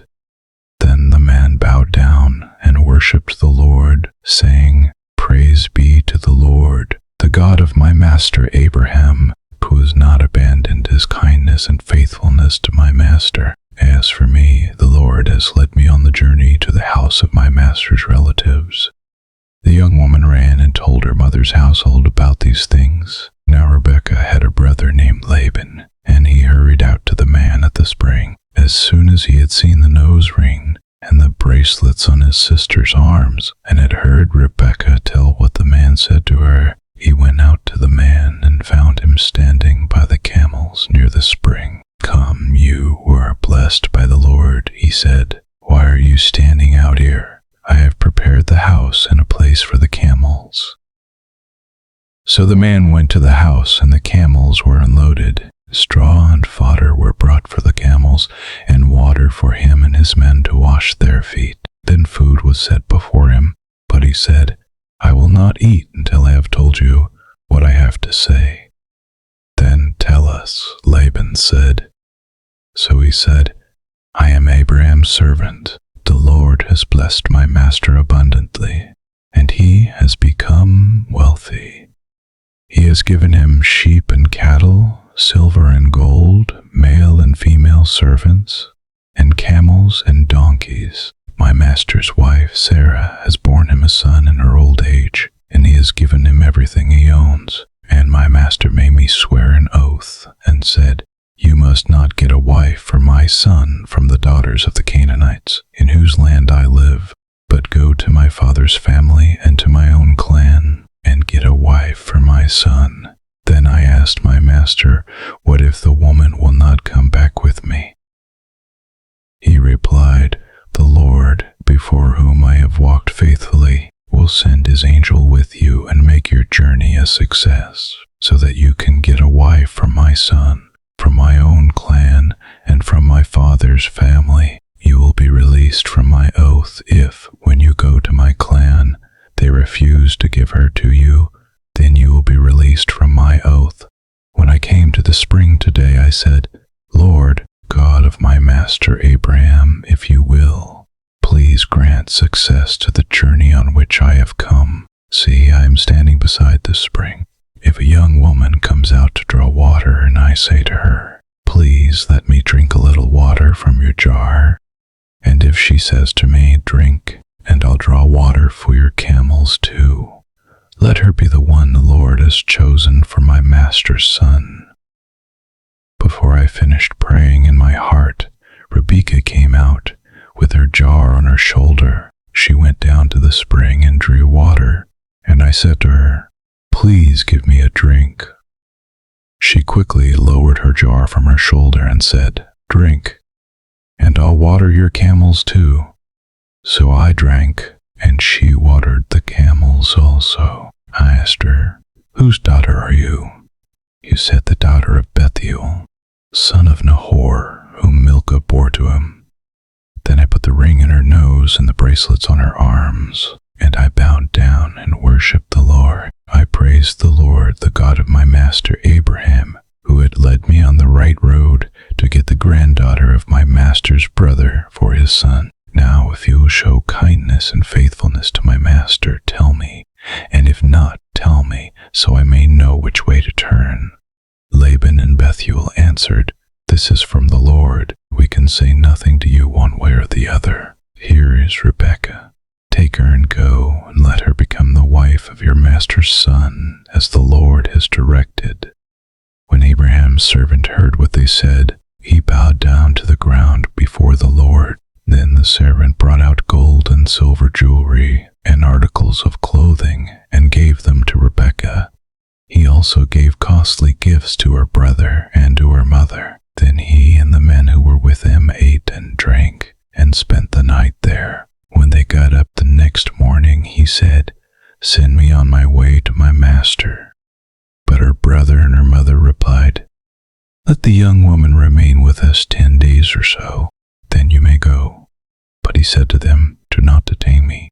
Now that the Lord has granted success to my journey, send me on my way, so I may go to my master. Then they said, let's call the young woman and ask her about it. So they called Rebekah and asked her, will you go with this man? I will go, she said. So they sent their sister Rebekah on her way, along with her nurse and Abraham's servant and his men. And they blessed Rebekah and said to her, our sister, may you increase to thousands upon thousands. May your offspring possess the cities of their enemies.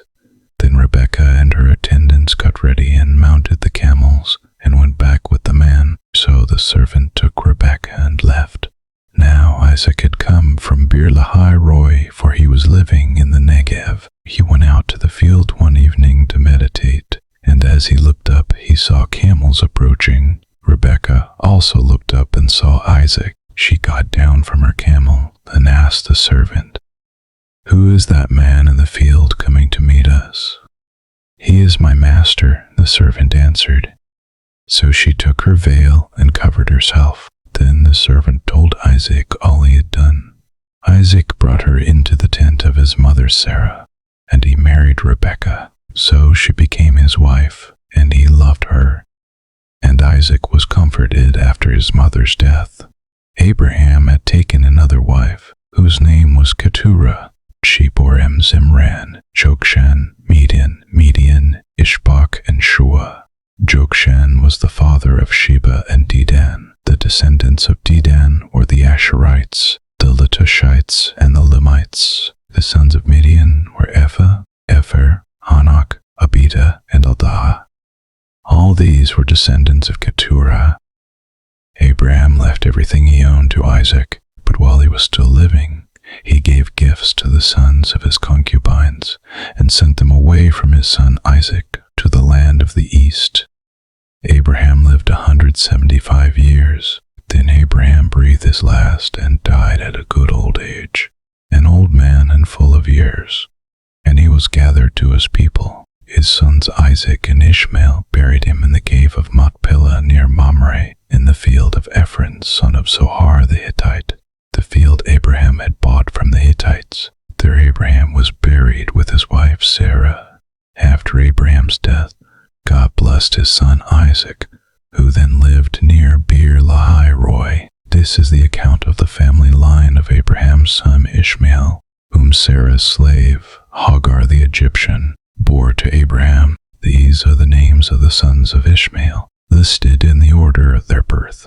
Nebaioth, the firstborn of Ishmael, Kedar, Abiel, Mibsam, Mishma, Duma, Massa, Hadad, Tema, Jetur, Nephish, and Kedema. Jetur, Nephish, and Kedema. These were the sons of Ishmael, and these are the names of the 12 tribal rulers, according to their settlements and camps.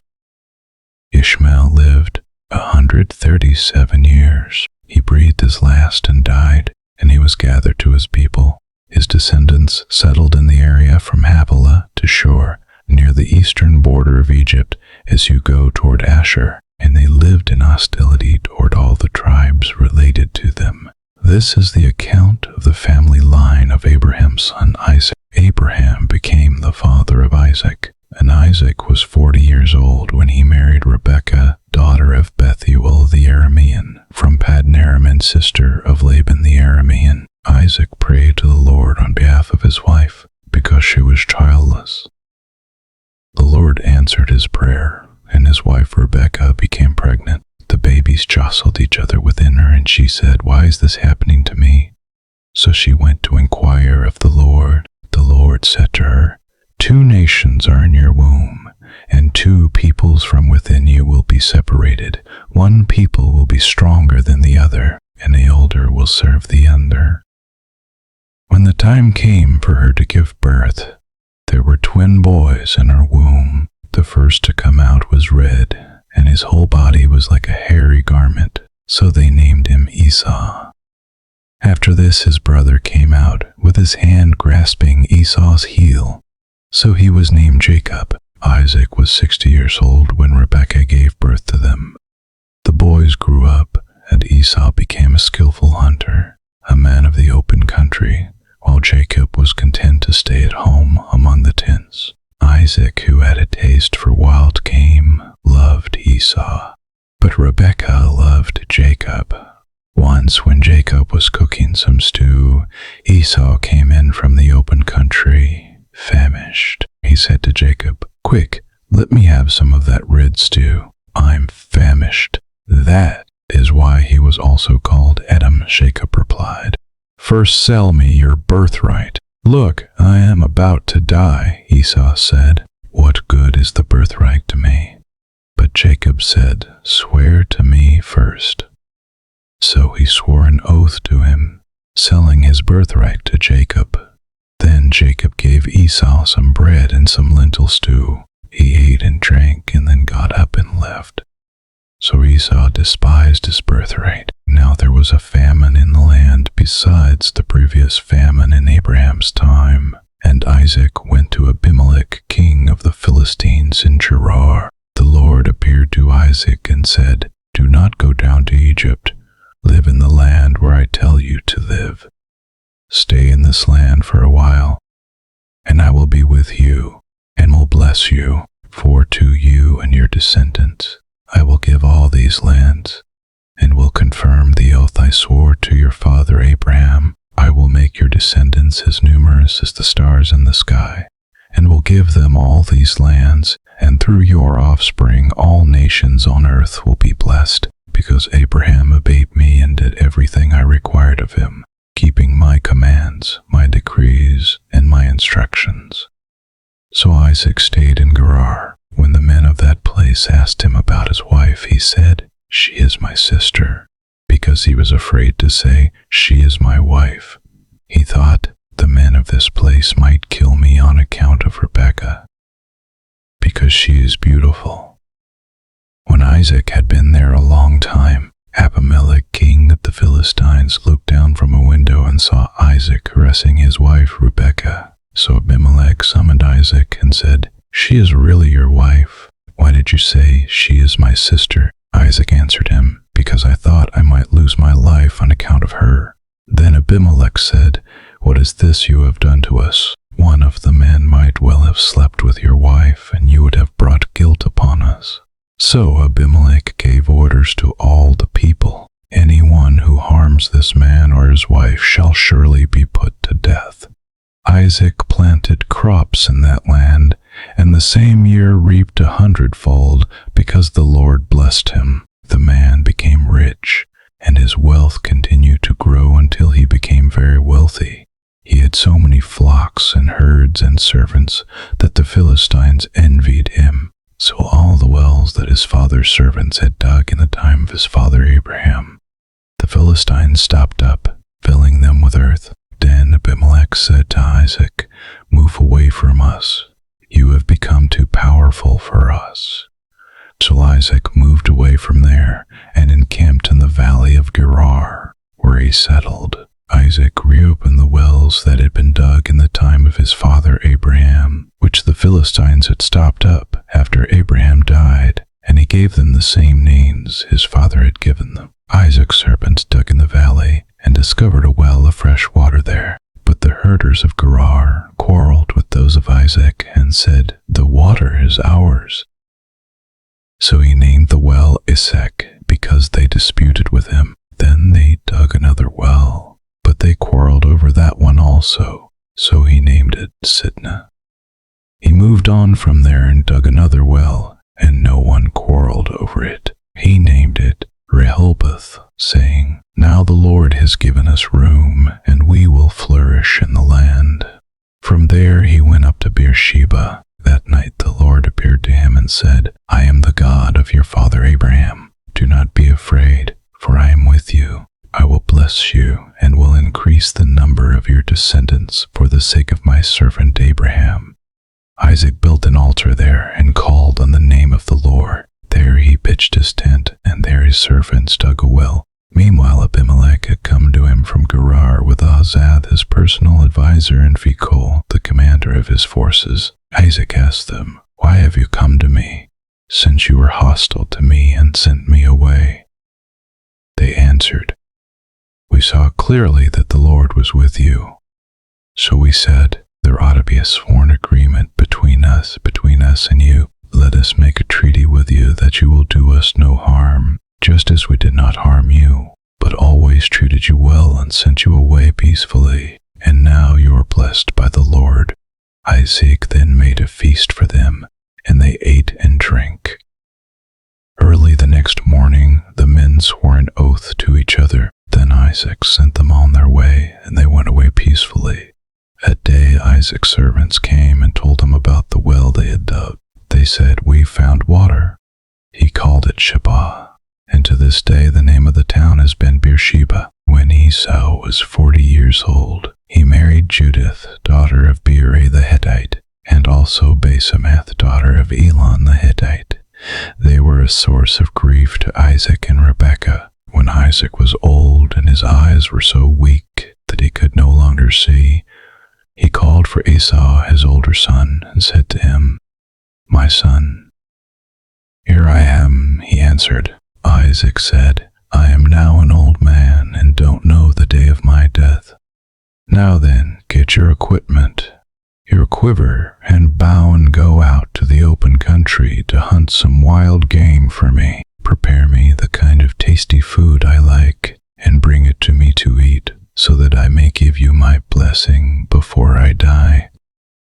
Now Rebekah was listening as Isaac spoke to his son Esau. When Esau left for the open country to hunt game and bring it back, Rebekah said to her son Jacob, "Look, I overheard your father say to your brother Esau, 'Bring me some game and prepare me some tasty food to eat, so that I may give you my blessing in the presence of the Lord before I die. Now, my son, listen carefully and do what I tell you. Go out to the flock and bring me 2 choice young goats, so I can prepare some tasty food for your father, just the way he likes it. Then take it to your father to eat, so that he may give you his blessing before he dies." Jacob said to Rebekah his mother, "But my brother Esau is a hairy man, while I have smooth skin. What if my father touches me? I would appear to be tricking him and would bring down a curse on myself rather than a blessing." His mother said to him, "My son, let the curse fall on me. Just do what I say. Go and get them for me." So he went and got them and brought them to his mother, and she prepared some tasty food, just the way his father liked it. Then Rebekah took the best clothes of Esau, her older son, which she had in the house, and put them on her younger son Jacob. She also covered his hands and the smooth part of his neck with the goatskins. Then she handed to her son Jacob the tasty food and the bread she had made. He went to his father and said, "My father." "Yes, my son," he answered. "Who is it?" Jacob said to his father, "I am Esau, your firstborn. I have done as you told me. Please sit up and eat some of my game, so that you may give me your blessing." Isaac asked his son, "How did you find it so quickly, my son?" "The Lord your God gave me success," he replied. Then Isaac said to Jacob, "Come near so I can touch you, my son, to know whether you really are my son Esau or not." Jacob went close to his father Isaac, who touched him and said, "The voice is the voice of Jacob, the hands are the hands of Esau."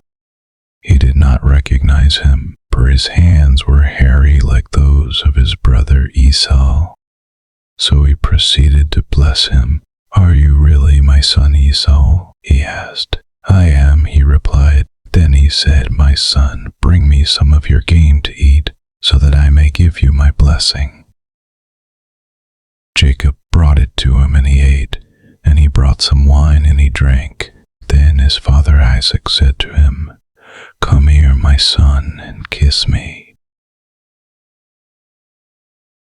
So he went to him and kissed him. When Isaac caught the smell of his clothes, he blessed him and said, "Ah, the smell of my son is like the smell of a field that the Lord has blessed. May God give you heaven's dew and earth's richness, an abundance of grain and new wine. May nations serve you and peoples bow down to you. Be Lord over your brothers, and may the sons of your mother bow down to you. May those who curse you be cursed, and those who bless you be blessed." After Isaac finished blessing him, and Jacob had scarcely left his father's presence, his brother Esau came in from hunting. He too prepared some tasty food and brought it to his father. Then he said to him, "My father, please sit up and eat some of my game, so that you may give me your blessing." His father Isaac asked him, "Who are you?" "I am your son," he answered, "your firstborn, Esau."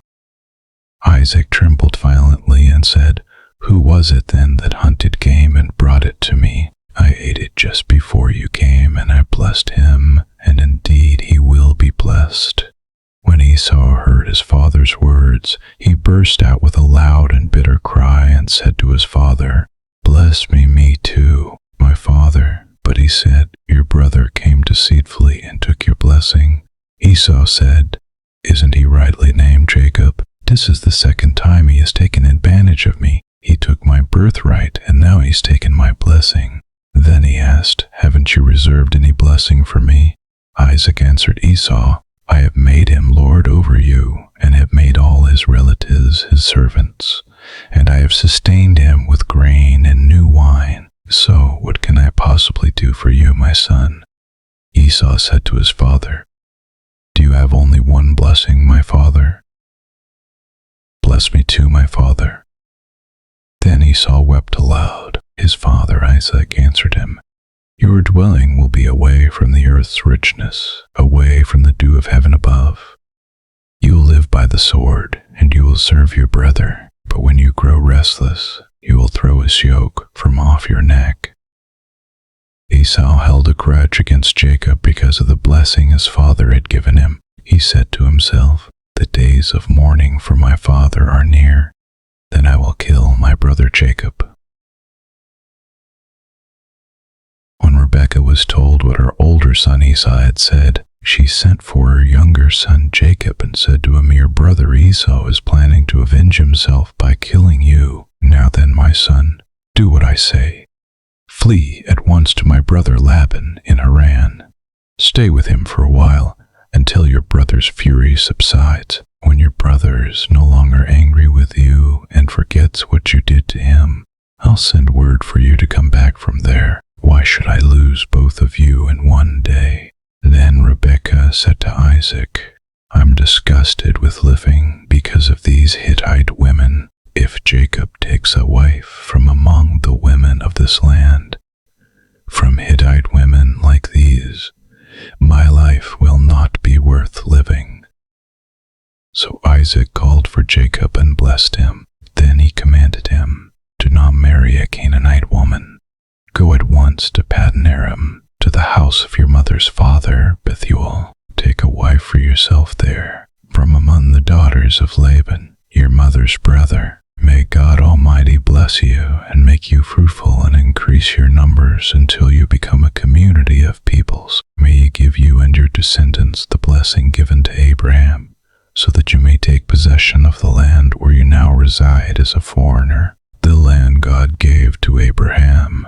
Then Isaac sent Jacob on his way, and he went to Paddan Aram, to Laban son of Bethuel the Aramean, the brother of Rebekah, who was the mother of Jacob and Esau. Now Esau learned that Isaac had blessed Jacob and had sent him to Paddan Aram to take a wife from there, and that when he blessed him, he commanded him, "Do not marry a Canaanite woman," and that Jacob had obeyed his father and mother and had gone to Paddan Aram. Esau then realized how displeasing the Canaanite women were to his father Isaac, so he went to Ishmael and married Mahalath, the sister of Nebaioth and daughter of Ishmael, son of Abraham. In addition to the wives he already had, Jacob left Beersheba and set out for Haran.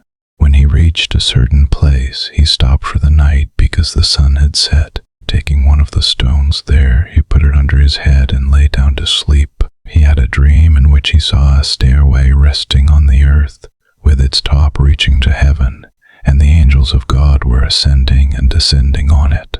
There above it stood the Lord, and he said, "I am the Lord, the God of your father Abraham and the God of Isaac. I will give you and your descendants the land on which you are lying. Your descendants will be like the dust of the earth, and you will spread out to the west and to the east, to the north and to the south. All peoples on earth will be blessed through you and your offspring. I am with you and will watch over you wherever you go, and I will bring you back to this land. I will not leave you until I have done what I have promised you." When Jacob awoke from his sleep, he thought, "Surely the Lord is in this place, and I was not aware of it." He was afraid and said, "How awesome is this place! This is none other than the house of God. This is the gate of heaven." Early the next morning, Jacob took the stone he had placed under his head and set it up as a pillar and poured oil on top of it. He called that place Bethel, though the city used to be called Luz. Then Jacob made a vow, saying, "If God will be with me and will watch over me on this journey I am taking and will give me food to eat and clothes to wear, so that I return safely to my father's household, then the Lord will be my God, and the stone that I have set up as a pillar will be God's house, and of all that you give me I will give you a tenth." Then Jacob continued on his journey and came to the land of the eastern peoples. There he saw a well in the open country, with 3 flocks of sheep lying near it, because the flocks were watered from that well. The stone over the mouth of the well was large. When all the flocks were gathered there, the shepherds would roll the stone away from the well's mouth and water the sheep. Then they would return the stone to its place over the mouth of the well. Jacob asked the shepherds, "My brothers, where are you from?" "We're from Haran," they replied. He said to them, "Do you know Laban, Nahor's grandson?" "Yes, we know him," they answered. Then Jacob asked them, "Is he well?" "Yes, he is," they said, "and here comes his daughter Rachel with the sheep." "Look," he said, "the sun is still high. It is not time for the flocks to be gathered. Water the sheep and take them back to pasture." "We can't," they replied, "until all the flocks are gathered and the stone has been rolled away from the mouth of the well. Then we will water the sheep." While he was still talking with them, Rachel came with her father's sheep, for she was a shepherd. When Jacob saw Rachel, daughter of his uncle Laban, and Laban's sheep, he went over and rolled the stone away from the mouth of the well, and watered his uncle's sheep. Then Jacob kissed Rachel and began to weep aloud. He had told Rachel that he was a relative of her father and a son of Rebekah. So she ran and told her father. As soon as Laban heard the news about Jacob, his sister's son, he hurried to meet him. He embraced him and kissed him and brought him to his home. And there Jacob told him all these things. Then Laban said to him, "You are my own flesh and blood." After Jacob had stayed with him for a whole month, Laban said to him, "Just because you are a relative of mine, should you work for me for nothing? Tell me what your wages should be." Now Laban had 2 daughters. The name of the older was Leah, and the name of the younger was Rachel. Leah had weak eyes, but Rachel had a lovely figure and was beautiful. Jacob was in love with Rachel and said, "I'll work for you 7 years in return for your younger daughter Rachel." Laban said, "It's better that I give her to you than to some other man. Stay here with me." So Jacob served 7 years to get Rachel, but they seemed like only a few days to him because of his love for her. Then Jacob said to Laban, "Give me my wife. My time is completed, and I want to make love to her."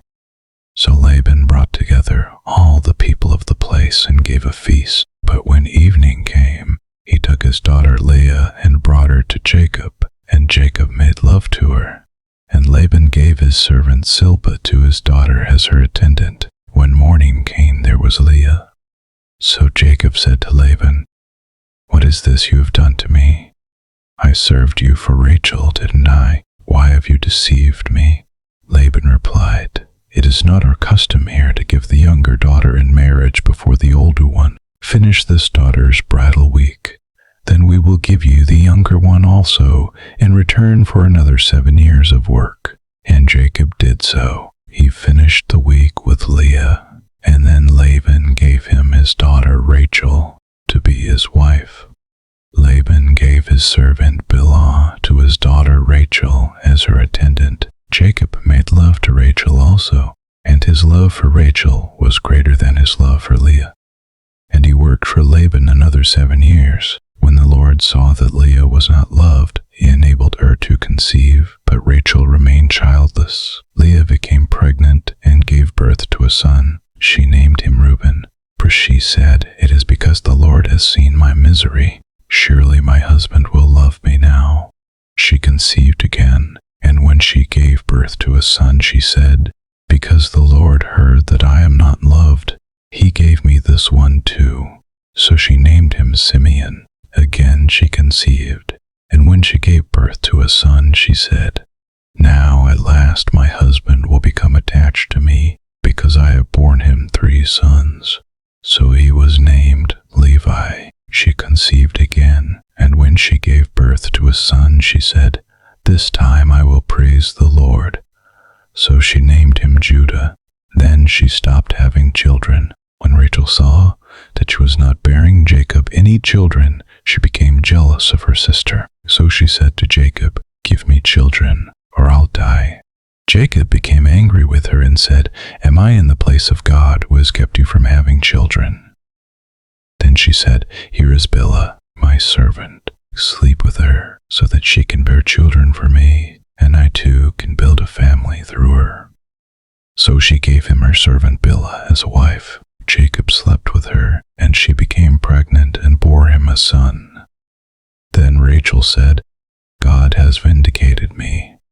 He has listened to my plea and given me a son. Because of this, she named him Dan. Rachel's servant Bilhah conceived again and bore Jacob a second son. Then Rachel said, I have had a great struggle with my sister, and I have won. So she named him Naphtali. When Leah saw that she had stopped having children, she took her servant Zilpah and gave her to Jacob as a wife. Leah's servant Zilpah bore Jacob a son. Then Leah said, What good fortune! So she named him Gad. Leah's servant Zilpah bore Jacob a second son.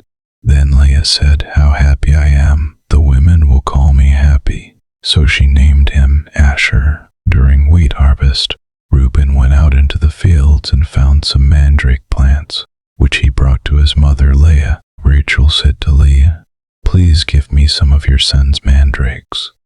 But she said to her, Wasn't it enough that you took away my husband? Will you take my son's mandrakes too?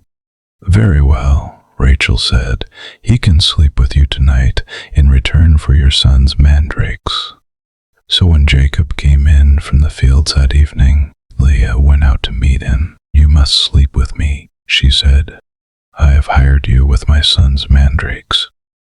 So he slept with her that night. God listened to Leah, and she became pregnant and bore Jacob a fifth son. Then Leah said, God has rewarded me for giving my servant to my husband. So she named him Issachar.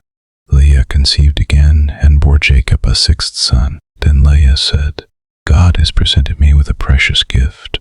This time my husband will treat me with honor, because I have borne him 6 sons. So she named him Zebulun. Some time later she gave birth to a daughter and named her Dinah. Then God remembered Rachel. He listened to her and enabled her to conceive. She became pregnant and gave birth to a son and said, God has taken away my disgrace. She named him Joseph and said, May the Lord add to me another son. After Rachel gave birth to Joseph, Jacob said to Laban, Send me on my way so I can go back to my own homeland. Give me my wives and children, for whom I have served you, and I will be on my way. You know how much work I've done for you. But Laban said to him, If I have found favor in your eyes, please stay. I have learned by divination that the Lord has blessed me because of you.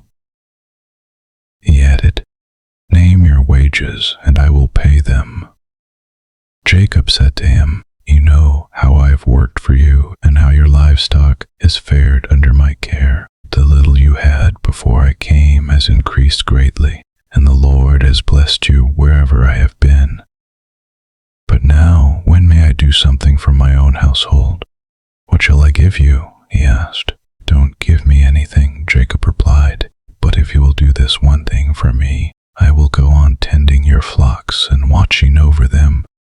Let me go through all your flocks today and remove from them every speckled or spotted sheep, every dark-colored lamb, and every spotted or speckled goat. They will be my wages, and my honesty will testify for me in the future whenever you check on the wages you have paid me. Any goat in my possession that is not speckled or spotted, or any lamb that is not dark-colored, will be considered stolen.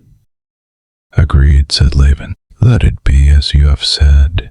That same day he removed all the male goats that were streaked or spotted, and all the speckled or spotted female goats, all that had white on them, and all the dark-colored lambs, and he placed them in the care of his sons. Then he put a 3-day journey between himself and Jacob, while Jacob continued to tend the rest of Laban's flocks. Jacob, however, took fresh-cut branches from poplar, almond, and plane trees, and made white stripes on them by peeling the bark and exposing the white inner wood of the branches. Then he placed the peeled branches in all the watering troughs, so that they would be directly in front of the flocks when they came to drink. When the flocks were in heat and came to drink, they made it in front of the branches, and they bore young that were streaked or speckled or spotted. Jacob set apart the young of the flock by themselves, but made the rest face the streaked and dark-colored animals that belonged to Laban.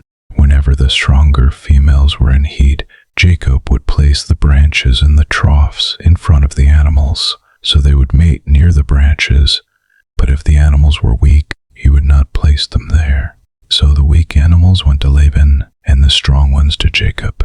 In this way the man grew exceedingly prosperous, and came to own large flocks, and female and male servants, and camels and donkeys. Jacob heard that Laban's sons were saying, "Jacob has taken everything our father owned, and has gained all this wealth from what belonged to our father."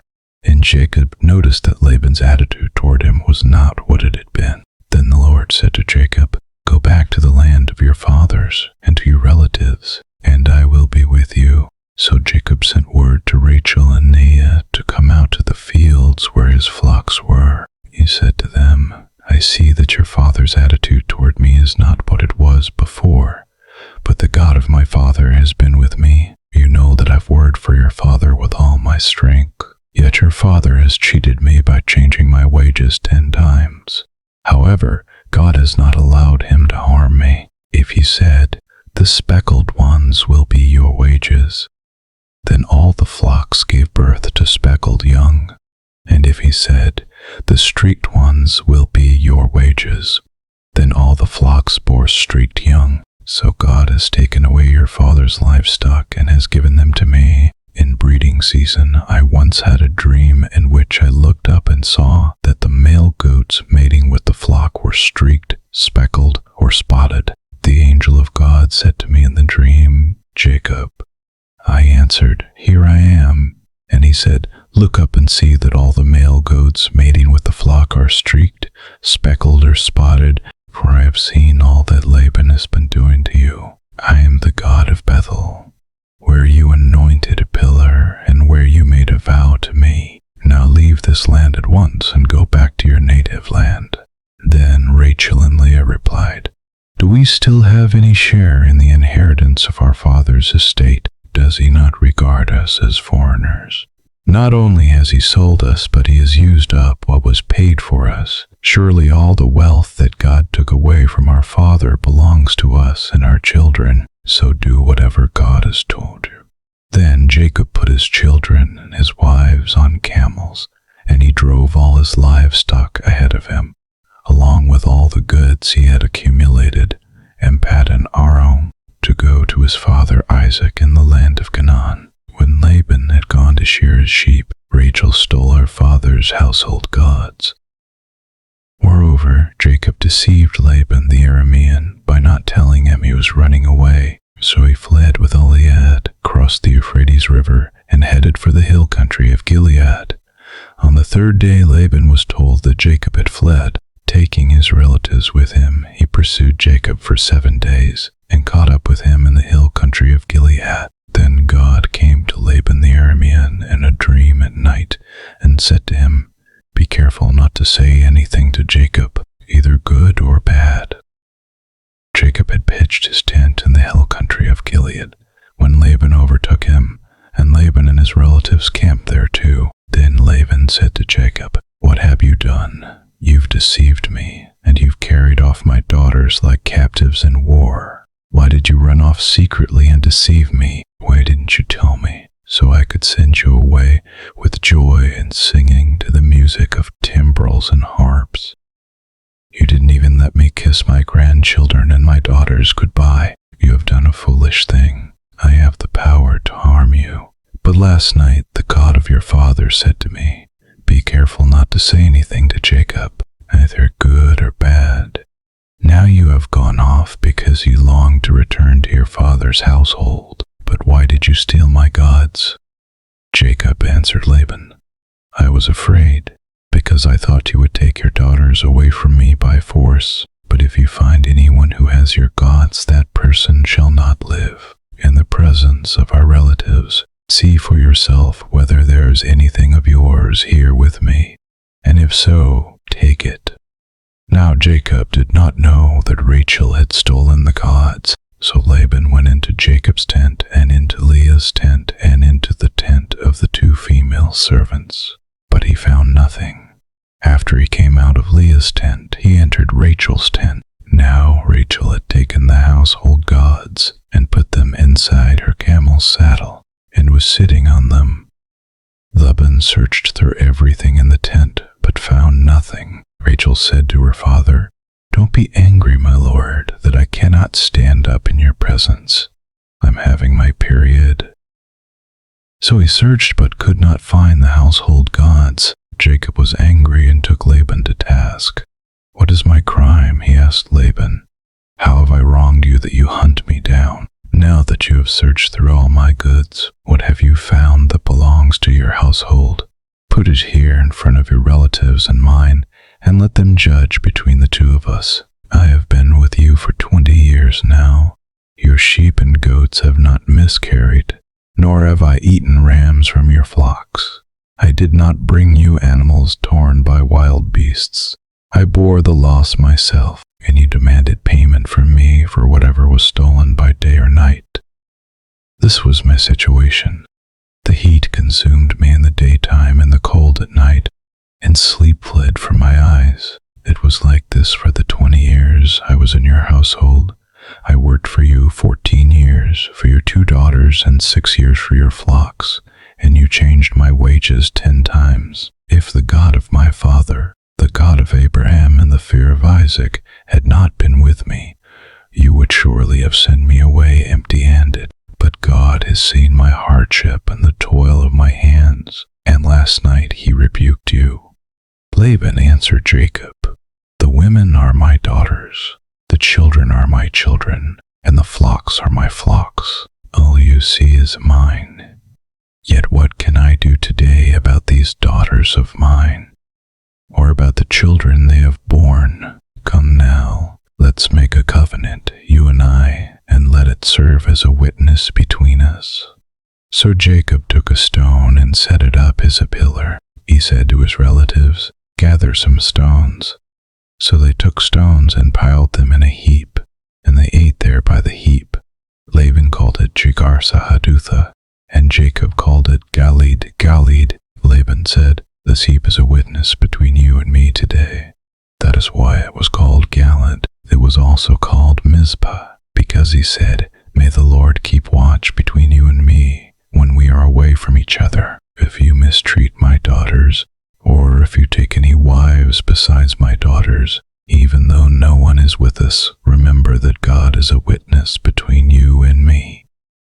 Laban also said to Jacob, "Here is this heap, and here is this pillar I have set up between you and me. This heap is a witness, and this pillar is a witness, that I will not go past this heap to your side to harm you, and that you will not go past this heap and pillar to my side to harm me. May the God of Abraham and the God of Nahor, the God of their father, judge between us."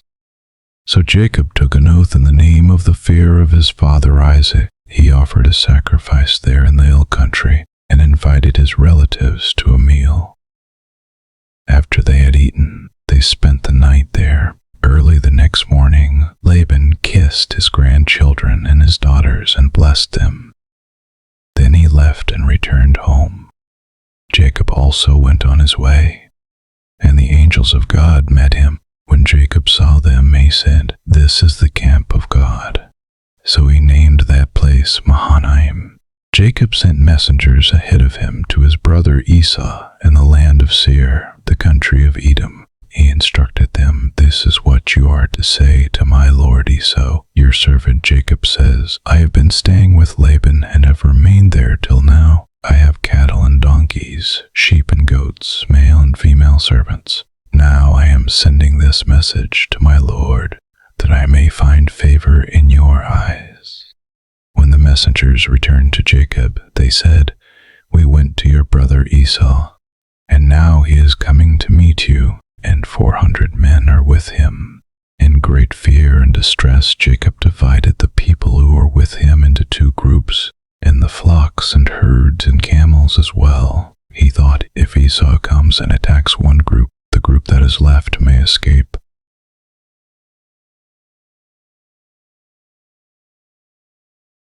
Then Jacob prayed, "O God of my father Abraham, God of my father Isaac, Lord, you who said to me, Go back to your country and your relatives, and I will make you prosper. I am unworthy of all the kindness and faithfulness you have shown your servant. I had only my staff when I crossed this Jordan, but now I have become two camps. Save me, I pray, from the hand of my brother Esau, for I am afraid he will come and attack me, and also the mothers with their children. But you have said, I will surely make you prosper, and will make your descendants like the sand of the sea, which cannot be counted. He spent the night there, and from what he had with him he selected a gift for his brother Esau: 200 female goats and 20 male goats, 200 ewes and 20 rams, 30 female camels with their young, 40 cows and 10 bulls, and 20 female donkeys and 10 male donkeys. He put them in the care of his servants, each herd by itself, and said to his servants, Go ahead of me and keep some space between the herds. He instructed the one in the lead, When my brother Esau meets you and asks, Who do you belong to, and where are you going, and who owns all these animals in front of you? Then you are to say, They belong to your servant Jacob. They are a gift sent to my lord Esau, and he is coming behind us. He also instructed the second, the third, and all the others who followed the herds.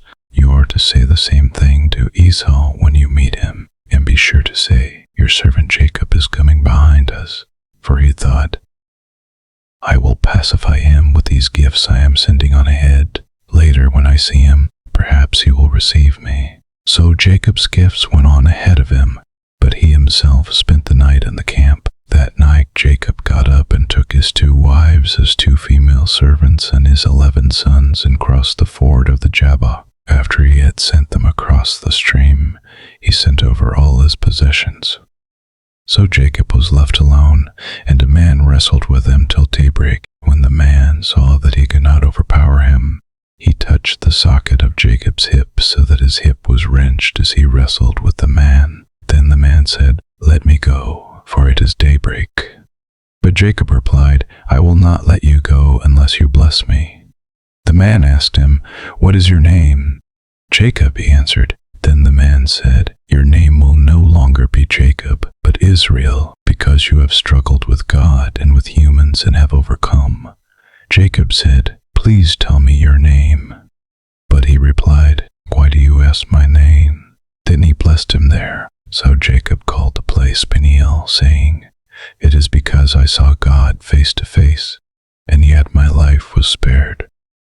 The sun rose above him as he passed Peniel, and he was limping because of his hip. Therefore, to this day the Israelites do not eat the tendon attached to the socket of the hip, because the socket of Jacob's hip was touched near the tendon. Jacob looked up, and there was Esau, coming with his 400 men. So he divided the children among Leah, Rachel, and the 2 female servants. He put the female servants and their children in front, Leah and her children next, and Rachel and Joseph in the rear. He himself went on ahead and bowed down to the ground 7 times as he approached his brother. But Esau ran to meet Jacob and embraced him. He threw his arms around his neck and kissed him, and they wept. Then Esau looked up and saw the women and children. Who are these with you? He asked. Jacob answered, They are the children God has graciously given your servant. Then the female servants and their children approached and bowed down. Next Leah and her children came and bowed down. Last of all came Joseph and Rachel, and they too bowed down. Esau asked, What's the meaning of all these flocks and herds I met? To find favor in your eyes, my lord, he said. But Esau said, I already have plenty, my brother. Keep what you have for yourself. No, please, said Jacob. If I have found favor in your eyes, accept this gift from me, for to see your face is like seeing the face of God. Now that you have received me favorably, please accept the present that was brought to you, for God has been gracious to me, and I have all I need. And because Jacob insisted, Esau accepted it. Then Esau said, Let us be on our way. I'll accompany you. But Jacob said to him, My Lord knows that the children are tender, and that I must care for the ewes and cows that are nursing their young. If they are driven hard just one day, all the animals will die. So let my Lord go on ahead of his servant, while I move along slowly at the pace of the flocks and herds before me and the pace of the children, until I come to my Lord in Seir. Esau said, Then let me leave some of my men with you. But why do that? Jacob asked. Just let me find favor in the eyes of my Lord.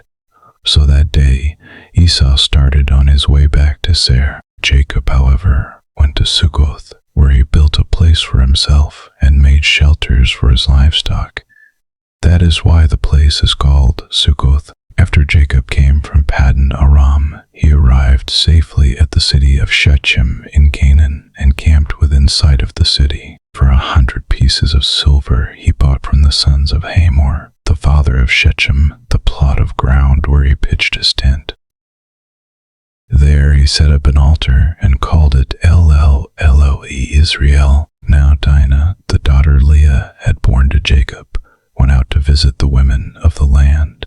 When Shechem, son of Hamor the Hivite, the ruler of that area, saw her, he took her and raped her. His heart was drawn to Dinah, daughter of Jacob.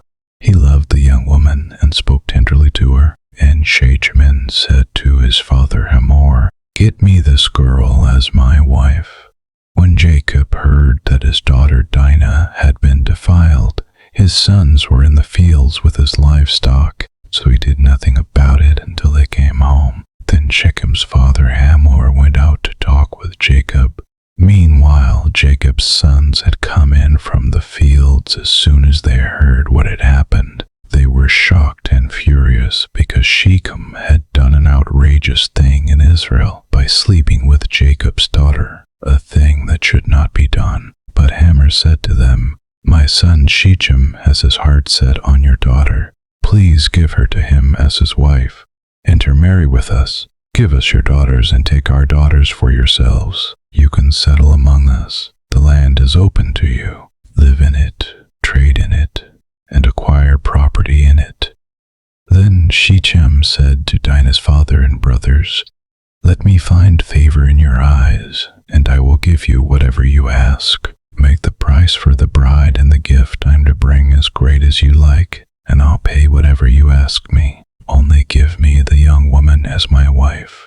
Because their sister Dinah had been defiled, Jacob's sons replied deceitfully as they spoke to Shechem and his father Hamor. They said to them, We can't do such a thing. We can't give our sister to a man who is not circumcised. That would be a disgrace to us. We will enter into an agreement with you on one condition only, that you become like us by circumcising all your males.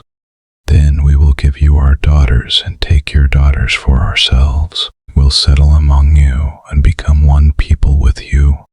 But if you will not agree to be circumcised, we'll take our sister and go.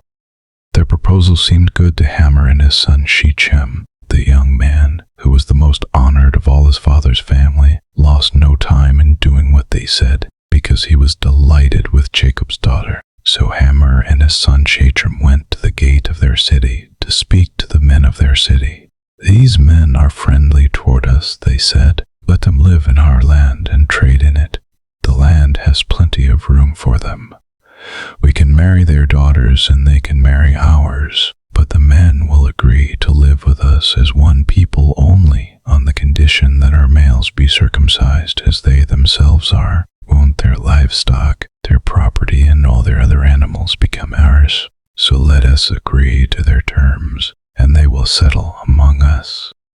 All the men who went out of the city gate agreed with Hamor and his son Shechem, and every male in the city was circumcised. 3 days later, while all of them were still in pain, 2 of Jacob's sons, Simeon and Levi, Dinah's brothers, took their swords and attacked the unsuspecting city, killing every male. They put Hamor and his son Shechem to the sword and took Dinah from Shechem's house and left.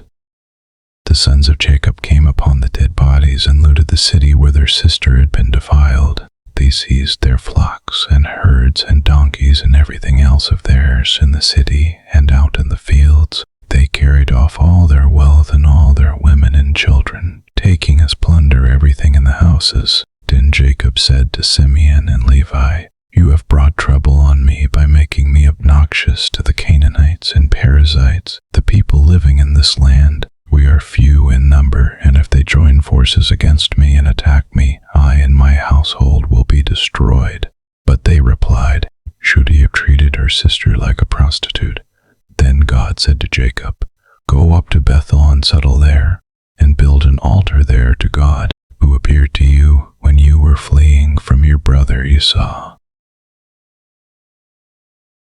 So Jacob said to his household and to all who were with him, "Get rid of the foreign gods you have with you, and purify yourselves and change your clothes. Then come, let us go up to Bethel, where I will build an altar to God, who answered me in the day of my distress, and who has been with me wherever I have gone." So they gave Jacob all the foreign gods they had, and the rings in their ears, and Jacob buried them under the oak at Shechem. Then they set out, and the terror of God fell on the towns all around them, so that no one pursued them.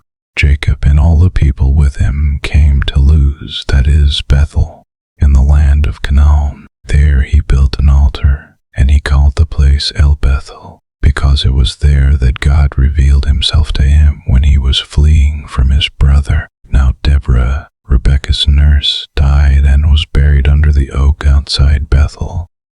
So it was named Allon-Bacuth. After Jacob returned from Paddan Aram, God appeared to him again and blessed him. God said to him, "Your name is Jacob, but you will no longer be called Jacob. Your name will be Israel." So he named him Israel. And God said to him, "I am God Almighty. Be fruitful and increase in number. A nation and a community of nations will come from you, and kings will be among your descendants. The land I gave to Abraham and Isaac I also give to you, and I will give this land to your descendants after you." Then God went up from him at the place where he had talked with him. Jacob set up a stone pillar at the place where God had talked with him, and he poured out a drink offering on it.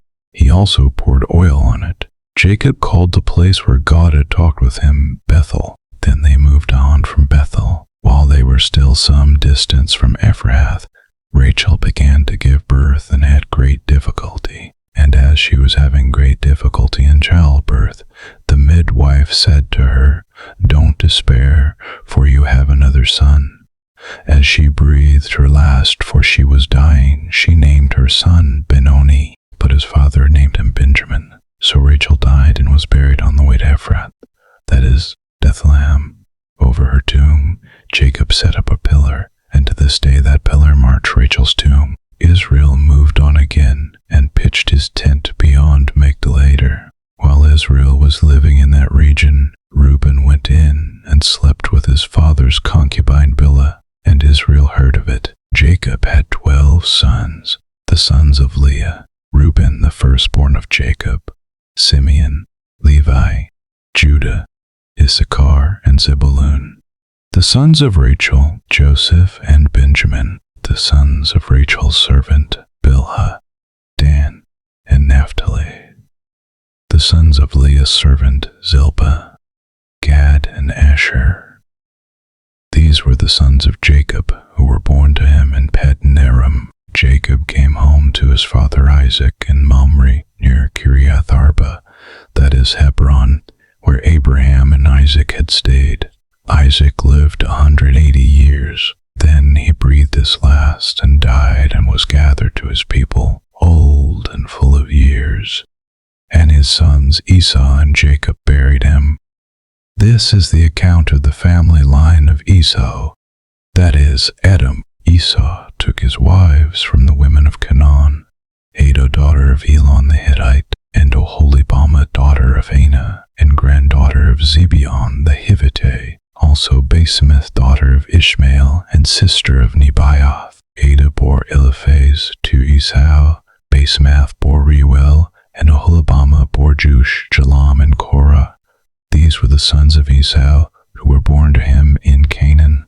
Esau took his wives and sons and daughters, and all the members of his household, as well as his livestock and all his other animals, and all the goods he had acquired in Canaan, and moved to a land some distance from his brother Jacob. Their possessions were too great for them to remain together. The land where they were staying could not support them both because of their livestock. So Esau, that is, Edom, settled in the hill country of Seir.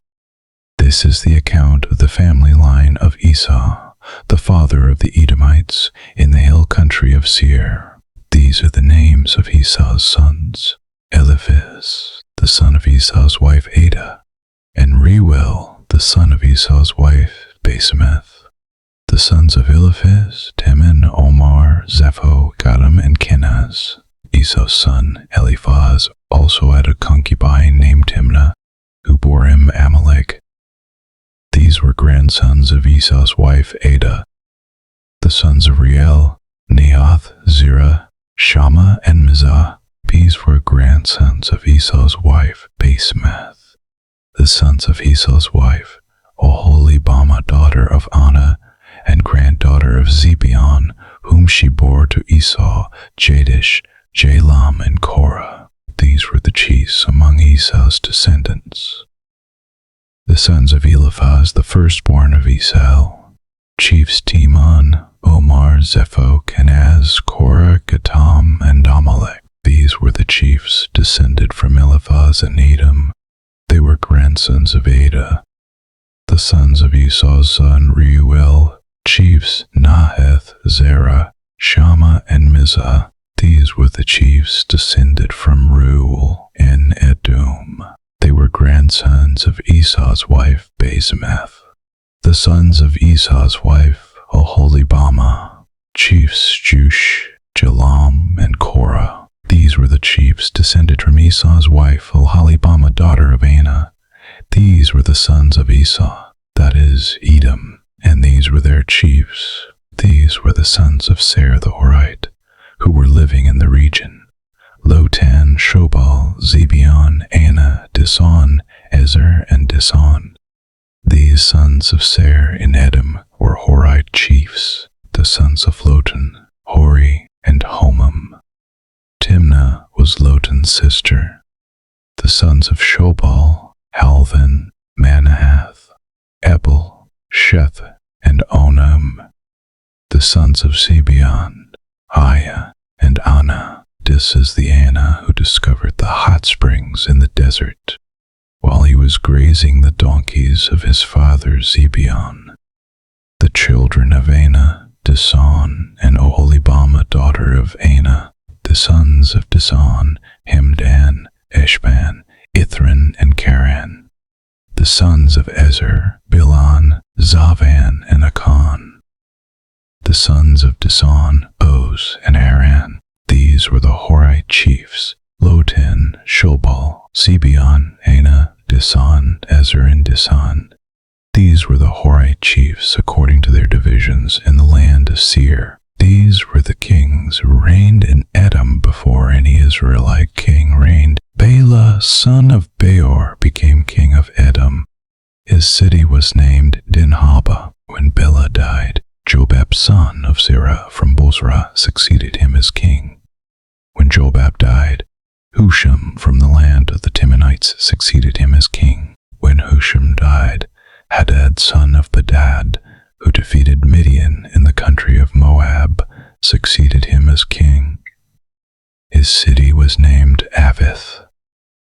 When Hadad died, Samlah from Masrekah succeeded him as king. When Samlah died, Shaul from Rehoboth on the river succeeded him as king. When Shaul died, Baal-Hanan, son of Akbor, succeeded him as king. When Baal-Hanan, son of Akbor, died, Hadad succeeded him as king.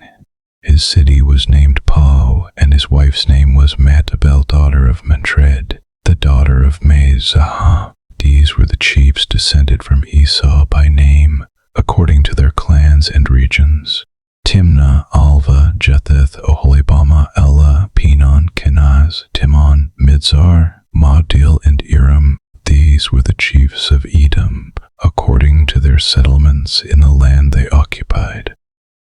This is the family line of Esau, the father of the Edomites. Jacob lived in the land where his father had stayed, the land of Canaan. This is the account of Jacob's family line. Joseph, a young man of 17, was tending the flocks with his brothers, the sons of Bilhah and the sons of Zilpah, his father's wives, and he brought their father a bad report about them. Now Israel loved Joseph more than any of his other sons, because he had been born to him in his old age.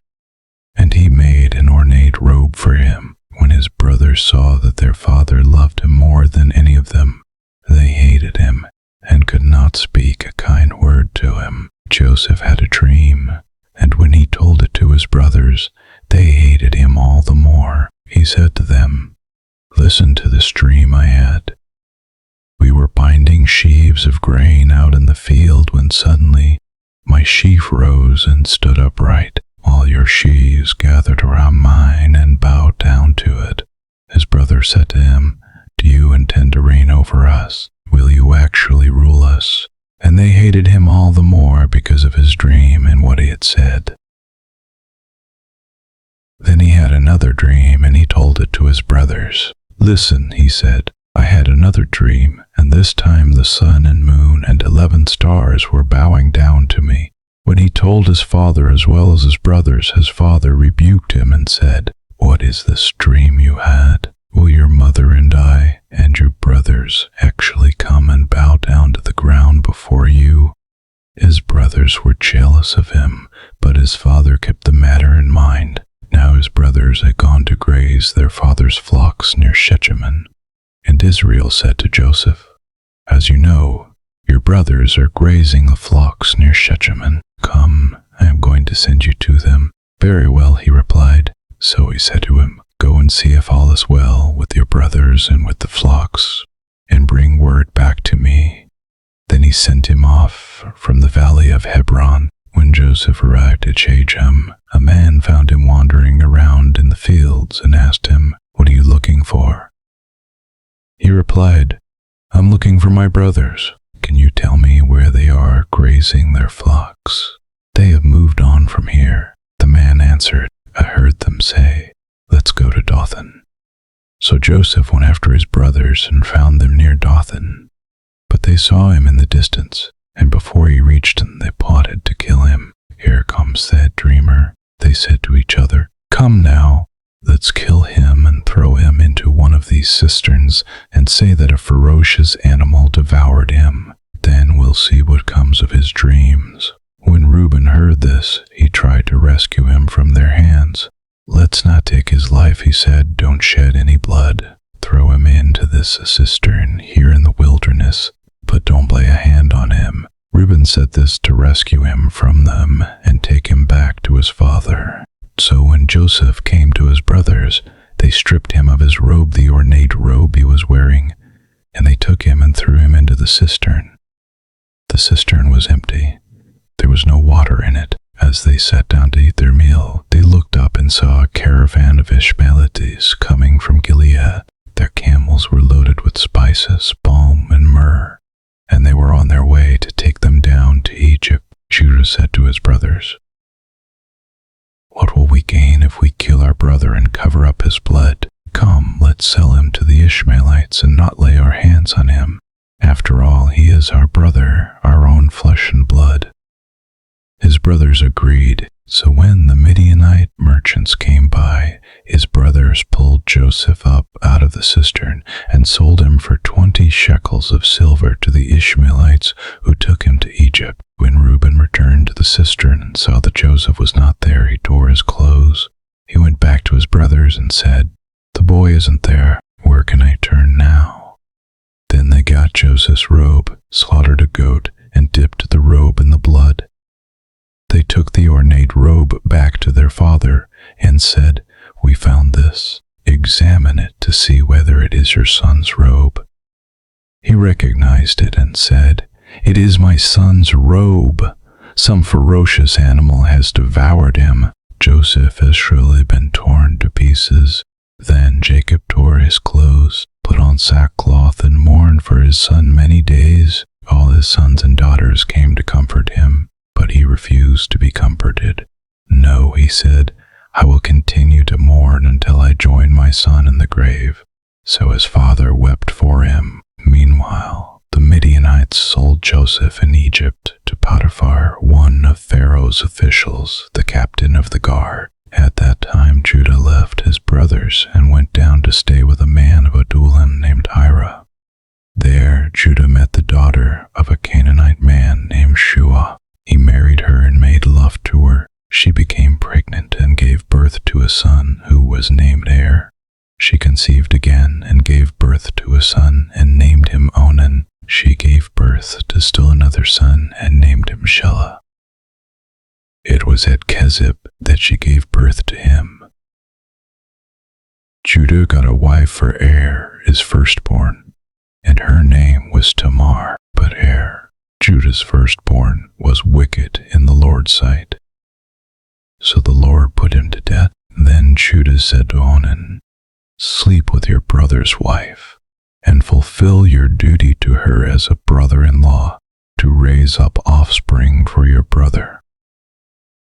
But Onan knew that the child would not be his, so whenever he slept with his brother's wife, he spilled his semen on the ground to keep from providing offspring for his brother. What he did was wicked in the Lord's sight. So the Lord put him to death also. Judah then said to his daughter-in-law Tamar, "Live as a widow in your father's household until my son Shelah grows up." For he thought he may die too, just like his brothers.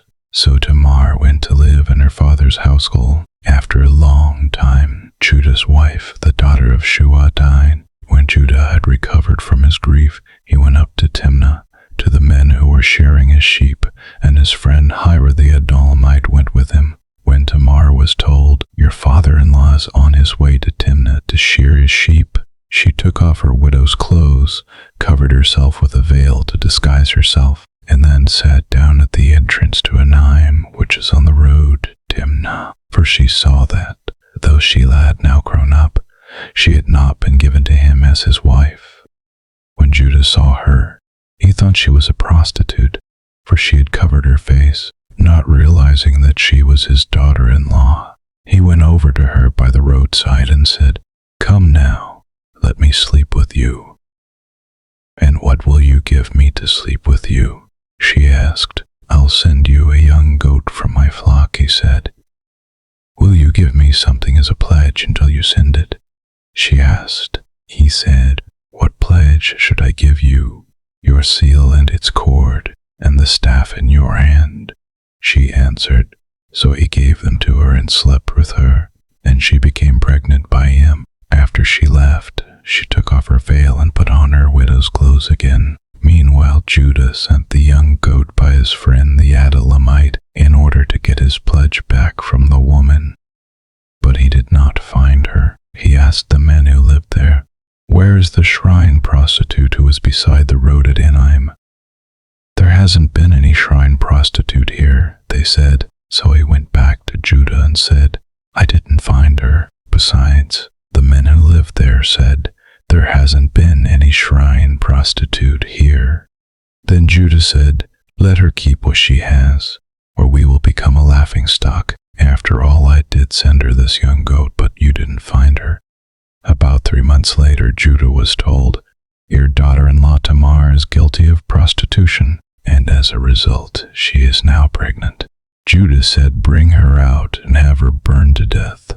As she was being brought out, she sent a message to her father-in-law. "I am pregnant by the man who owns these," she said, and she added, "See if you recognize whose seal and cord and staff these are." Judah recognized them and said, "She is more righteous than I, since I wouldn't give her to my son Shelah." And he did not sleep with her again. When the time came for her to give birth, there were twin boys in her womb. As she was giving birth, one of them put out his hand. So the midwife took a scarlet thread and tied it on his wrist and said, "This one came out first." But when he drew back his hand, his brother came out. And she said, "So this is how you have broken out." And he was named Perez. Then his brother, who had the scarlet thread on his wrist, came out, and he was named Zerah. Now Joseph had been taken down to Egypt. Potiphar, an Egyptian, was one of Pharaoh's officials. The captain of the guard bought him from the Ishmaelites who had taken him there. The Lord was with Joseph so that he prospered, and he lived in the house of his Egyptian master. When his master saw that the Lord was with him and that the Lord gave him success in everything he did, Joseph found favor in his eyes and became his attendant. Potiphar put him in charge of his household, and he entrusted to his care everything he owned. From the time he put him in charge of his household and of all that he owned, the Lord blessed the household of the Egyptian because of Joseph. The blessing of the Lord was on everything Potiphar had, both in the house and in the field. So Potiphar left everything he had in Joseph's care. With Joseph in charge, he did not concern himself with anything except the food he ate. Now Joseph was well built and handsome, and after a while his master's wife took notice of Joseph and said, "Come to bed with me." But he refused. "With me in charge," he told her, "my master does not concern himself with anything in the house. Everything he owns he has entrusted to my care. No one is greater in this house than I am. My master has withheld nothing from me except you, because you are his wife. How then could I do such a wicked thing and sin against God?" And though she spoke to Joseph day after day, he refused to go to bed with her or even be with her. One day he went into the house to attend to his duties, and none of the household servants was inside. She caught him by his cloak and said, "Come to bed with me." But he left his cloak in her hand and ran out of the house. When she saw that he had left his cloak in her hand and had run out of the house, she called her household servants. "Look," she said to them, "this Hebrew has been brought to us to make sport of us. He came in here to sleep with me, but I screamed. When he heard me scream for help, he left his cloak beside me and ran out of the house." She kept his cloak beside her until his master came home. Then she told him this story. "That Hebrew slave you brought us came to me to make sport of me, but as soon as I screamed for help, he left his cloak beside me and ran out of the house." When his master heard the story, his wife told him, saying, "This is how your slave treated me." He burned with anger. Joseph's master took him and put him in prison, the place where the king's prisoners were confined. But while Joseph was there in the prison, the Lord was with him. He showed him kindness and granted him favor in the eyes of the prison warden. So the warden put Joseph in charge of all those held in the prison, and he was made responsible for all that was done there. The warden paid no attention to anything under Joseph's care, because the Lord was with Joseph and gave him success in whatever he did. Some time later, the cupbearer and the baker of the king of Egypt offended their master, the king of Egypt. Pharaoh was angry with his two officials, the chief cupbearer and the chief baker, and put them in custody in the house of the captain of the guard, in the same prison where Joseph was confined. The captain of the guard assigned them to Joseph, and he attended them. After they had been in custody for some time, each of the two men, the cupbearer and the baker of the king of Egypt, who were being held in prison, had a dream the same night, and each dream had a meaning of its own. When Joseph came to them the next morning, he saw that they were dejected. So he asked Pharaoh's officials who were in custody with him in his master's house, "Why do you look so sad today?" "We both had dreams," they answered, "but there is no one to interpret them." Then Joseph said to them, "Do not interpretations belong to God? Tell me your dreams." So the chief cupbearer told Joseph his dream. He said to him, "In my dream I saw a vine in front of me, and on the vine were 3 branches. As soon as it budded, it blossomed, and its clusters ripened into grapes. Pharaoh's cup was in my hand, and I took the grapes, squeezed them into Pharaoh's cup, and put the cup in his hand." "This is what it means," Joseph said to him. "The 3 branches are 3 days. Within 3 days, Pharaoh will lift up your head and restore you to your position, and you will put Pharaoh's cup in his hand. just as you used to do when you were his cupbearer. But when all goes well with you, remember me and show me kindness. Mention me to Pharaoh and get me out of this prison. I was forcibly carried off from the land of the Hebrews, and even here I've done nothing to deserve being put in a dungeon." When the chief baker saw that Joseph had given a favorable interpretation, he said to Joseph, "I too had a dream. On my head were 3 baskets of bread. In the top basket were all kinds of baked goods for Pharaoh, but the birds were eating them out of the basket on my head." "This is what it means," Joseph said. "The 3 baskets are 3 days. Within 3 days, Pharaoh will lift off your head and impale your body on a pole, and the birds will eat away your flesh." Now the 3rd day was Pharaoh's birthday, and he gave a feast for all his officials. He lifted up the heads of the chief cupbearer and the chief baker in the presence of his officials. He restored the chief cupbearer to his position, so that he once again put the cup into Pharaoh's hand, but he impaled the chief baker, just as Joseph had said to them in his interpretation. The chief cupbearer, however, did not remember Joseph. He forgot him. When 2 full years had passed, Pharaoh had a dream. He was standing by the Nile, when out of the river there came up 7 cows, sleek and fat, and they grazed among the reeds. After them, 7 other cows, ugly and gaunt, came up out of the Nile and stood beside those on the river bank. And the cows that were ugly and gaunt ate up the 7 sleek, fat cows. Then Pharaoh woke up. He fell asleep again and had a second dream. 7 heads of grain, healthy and good, were growing on a single stalk. After them 7 other heads of grain sprouted thin and scorched by the east wind. The thin heads of grain swallowed up the 7 healthy, full heads. Then Pharaoh woke up. It had been a dream. In the morning his mind was troubled, so he sent for all the magicians and wise men of Egypt. Pharaoh told them his dreams, but no one could interpret them for him. Then the chief cupbearer said to Pharaoh, "Today I am reminded of my shortcomings. Pharaoh was once angry with his servants, and he imprisoned me and the chief baker in the house of the captain of the guard. Each of us had a dream the same night, and each dream had a meaning of its own. Now a young Hebrew was there with us, a servant of the captain of the guard. We told him our dreams, and he interpreted them for us, giving each man the interpretation of his dream, and things turned out exactly as he interpreted them to us. I was restored to my position, and the other man was impaled." So Pharaoh sent for Joseph, and he was quickly brought from the dungeon. When he had shaved and changed his clothes, he came before Pharaoh. Pharaoh said to Joseph, "I had a dream, and no one can interpret it, but I have heard it said of you that when you hear a dream you can interpret it." "I cannot do it," Joseph replied to Pharaoh, "but God will give Pharaoh the answer he desires."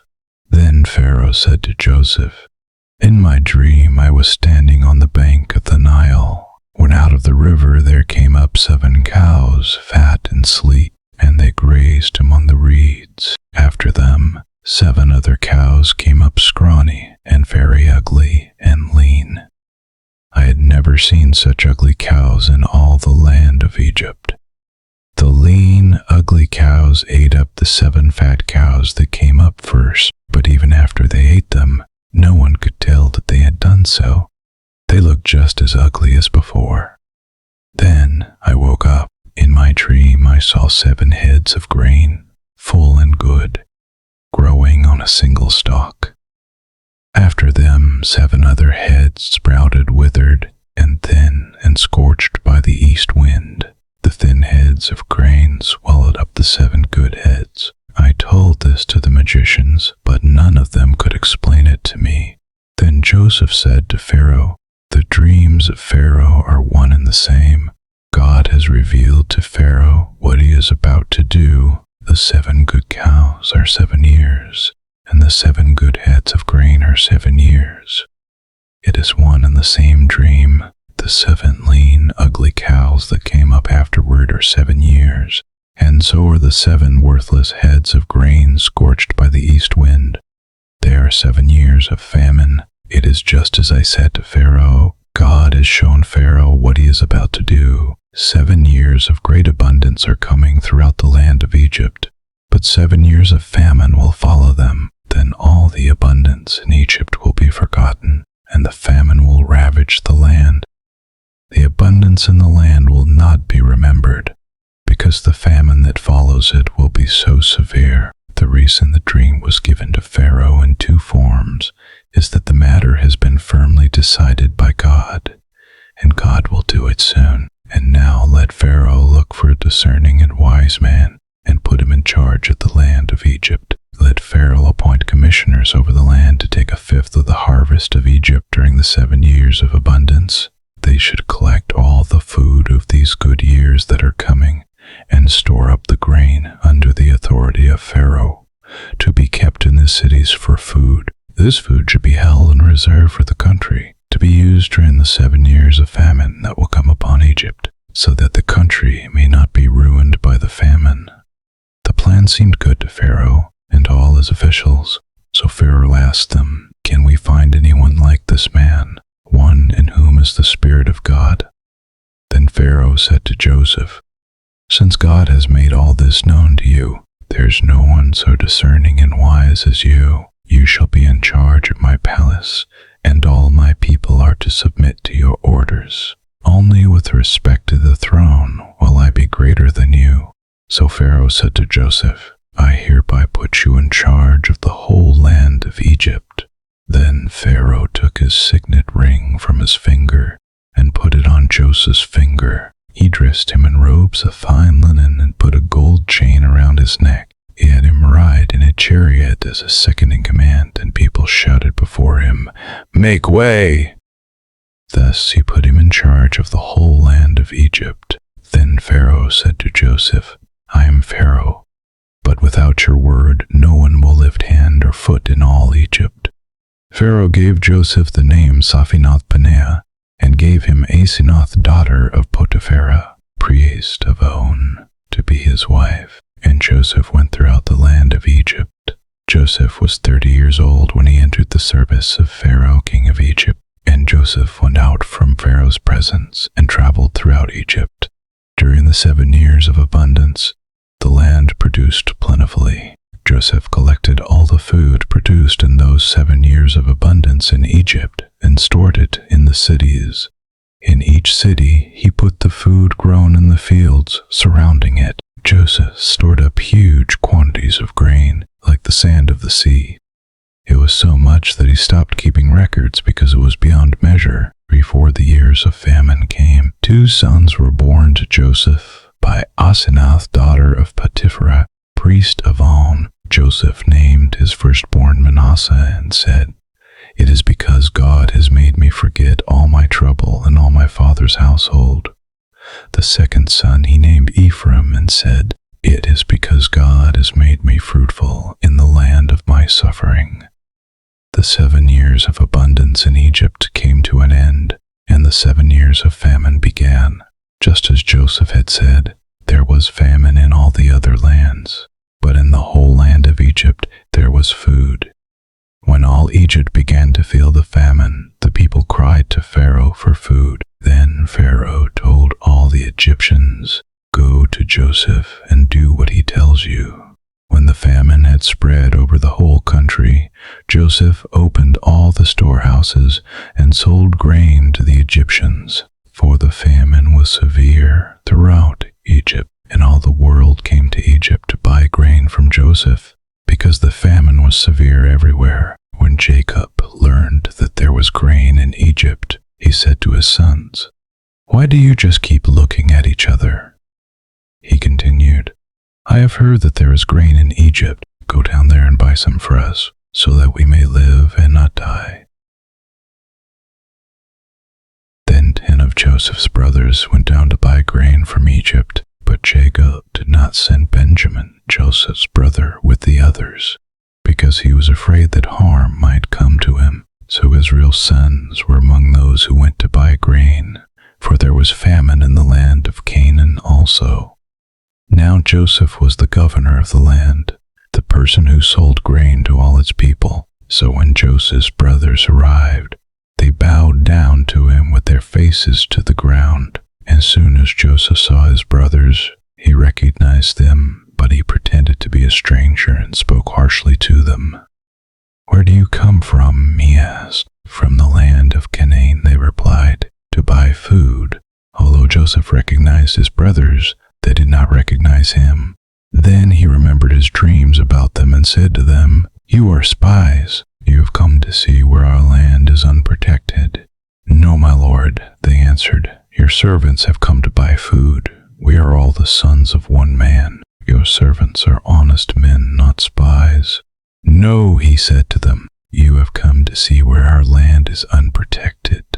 But they replied, "Your servants were 12 brothers, the sons of one man, who lives in the land of Canaan. The youngest is now with our father, and one is no more."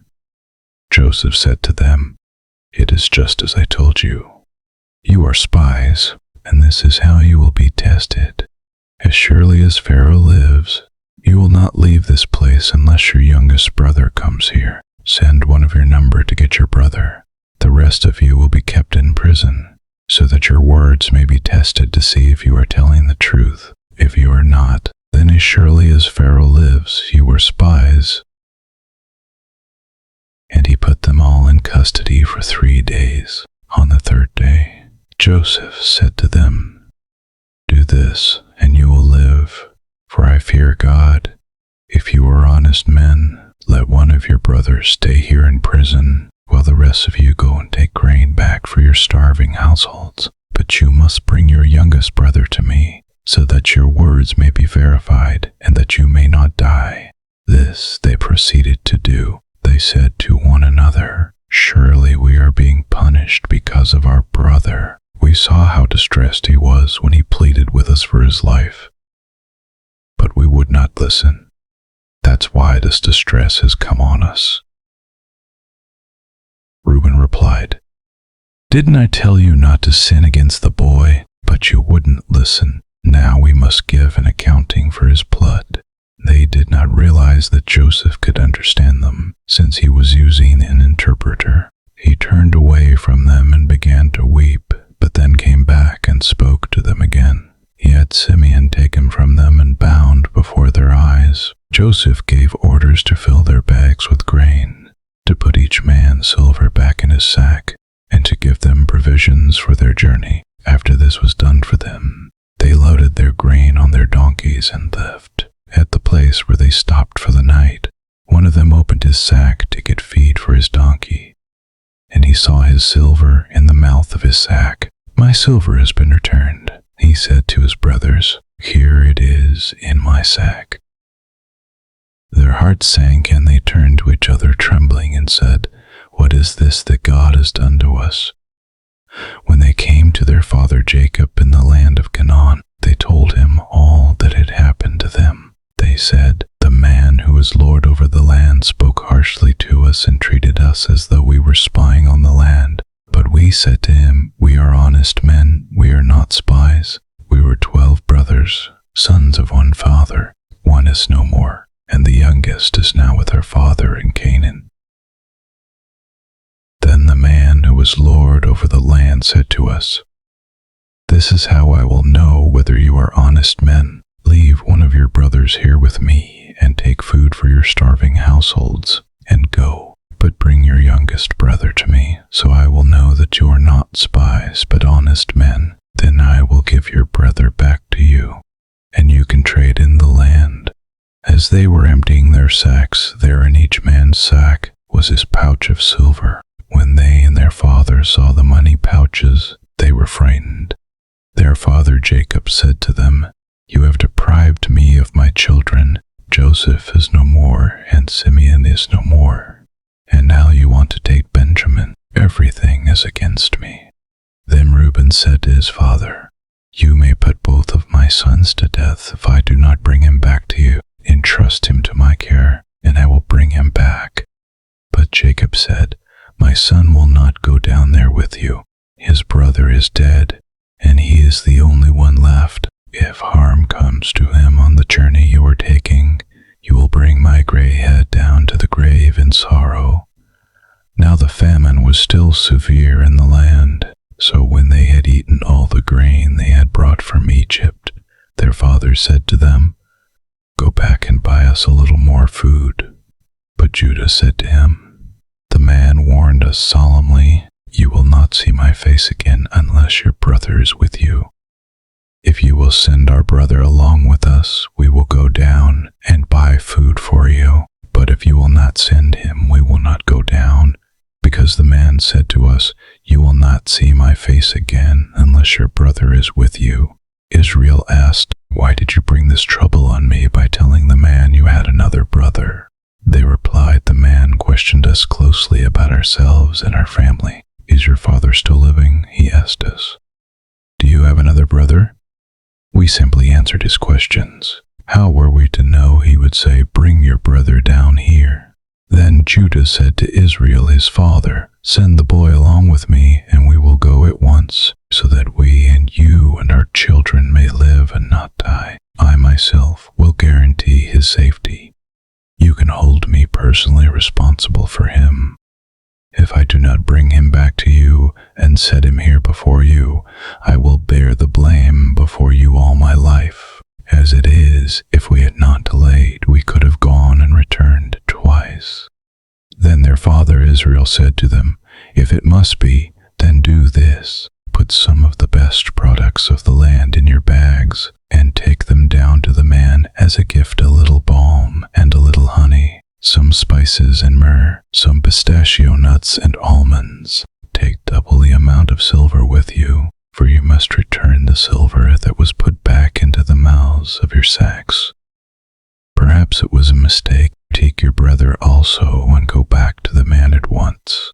And may God Almighty grant you mercy before the man, so that he will let your other brother and Benjamin come back with you. As for me, if I am bereaved, I am bereaved." So the men took the gifts and double the amount of silver, and Benjamin also. They hurried down to Egypt and presented themselves to Joseph. When Joseph saw Benjamin with them, he said to the steward of his house, "Take these men to my house, slaughter an animal, and prepare a meal. They are to eat with me at noon." The man did as Joseph told him, and took the men to Joseph's house. Now the men were frightened when they were taken to his house. They thought, "We were brought here because of the silver that was put back into our sacks the first time. He wants to attack us and overpower us and seize us as slaves and take our donkeys." So they went up to Joseph's steward and spoke to him at the entrance to the house. "We beg your pardon, our lord," they said. "We came down here the first time to buy food, but at the place where we stopped for the night we opened our sacks, and each of us found his silver the exact weight in the mouth of his sack. So we have brought it back with us. We have also brought additional silver with us to buy food. We don't know who put our silver in our sacks." "It's all right," he said. "Don't be afraid. Your God, the God of your father, has given you treasure in your sacks. I received your silver." Then he brought Simeon out to them. The silver took the men into Joseph's house, gave them water to wash their feet, and provided fodder for their donkeys. They prepared their gifts for Joseph's arrival at noon, because they had heard that they were to eat there. When Joseph came home, they presented to him the gifts they had brought into the house, and they bowed down before him to the ground. He asked them how they were, and then he said, "How is your aged father you told me about? Is he still living?" They replied, "Your servant, our father, is still alive and well." And they bowed down, prostrating themselves before him. As he looked about and saw his brother Benjamin, his own mother's son, he asked, "Is this your youngest brother, the one you told me about?" And he said, "God be gracious to you, my son." Deeply moved at the sight of his brother, Joseph hurried out and looked for a place to weep. He went into his private room and wept there. After he had washed his face, he came out and, controlling himself, said, "Serve the food." They served him by himself, the brothers by themselves, and the Egyptians who ate with him by themselves, because Egyptians could not eat with Hebrews. for that is detestable to Egyptians. The men had been seated before him in the order of their ages, from the firstborn to the youngest, and they looked at each other in astonishment when portions were served to them from Joseph's table. Benjamin's portion was 5 times as much as anyone else's. So they feasted and drank freely with him. Now Joseph gave these instructions to the steward of his house. Fill the men's sacks with as much food as they can carry, and put each man's silver in the mouth of his sack. Then put my cup, the silver one, in the mouth of the youngest one's sack, along with the silver for his grain. And he did as Joseph said. As morning dawned, the men were sent on their way with their donkeys. They had not gone far from the city when Joseph said to his steward, "Go after those men at once, and when you catch up with them, say to them, 'Why have you repaid good with evil? Isn't this the cup my master drinks from and also uses for divination? This is a wicked thing you have done.'" When he caught up with them, he repeated these words to them. But they said to him, "Why does my Lord say such things? Far be it from your servants to do anything like that. We even brought back to you from the land of Canaan the silver we found inside the mouths of our sacks.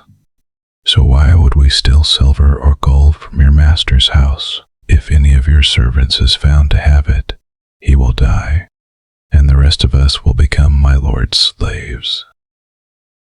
"Very well then," he said, "let it be as you say. Whoever is found to have it will become my slave. The rest of you will be free from blame."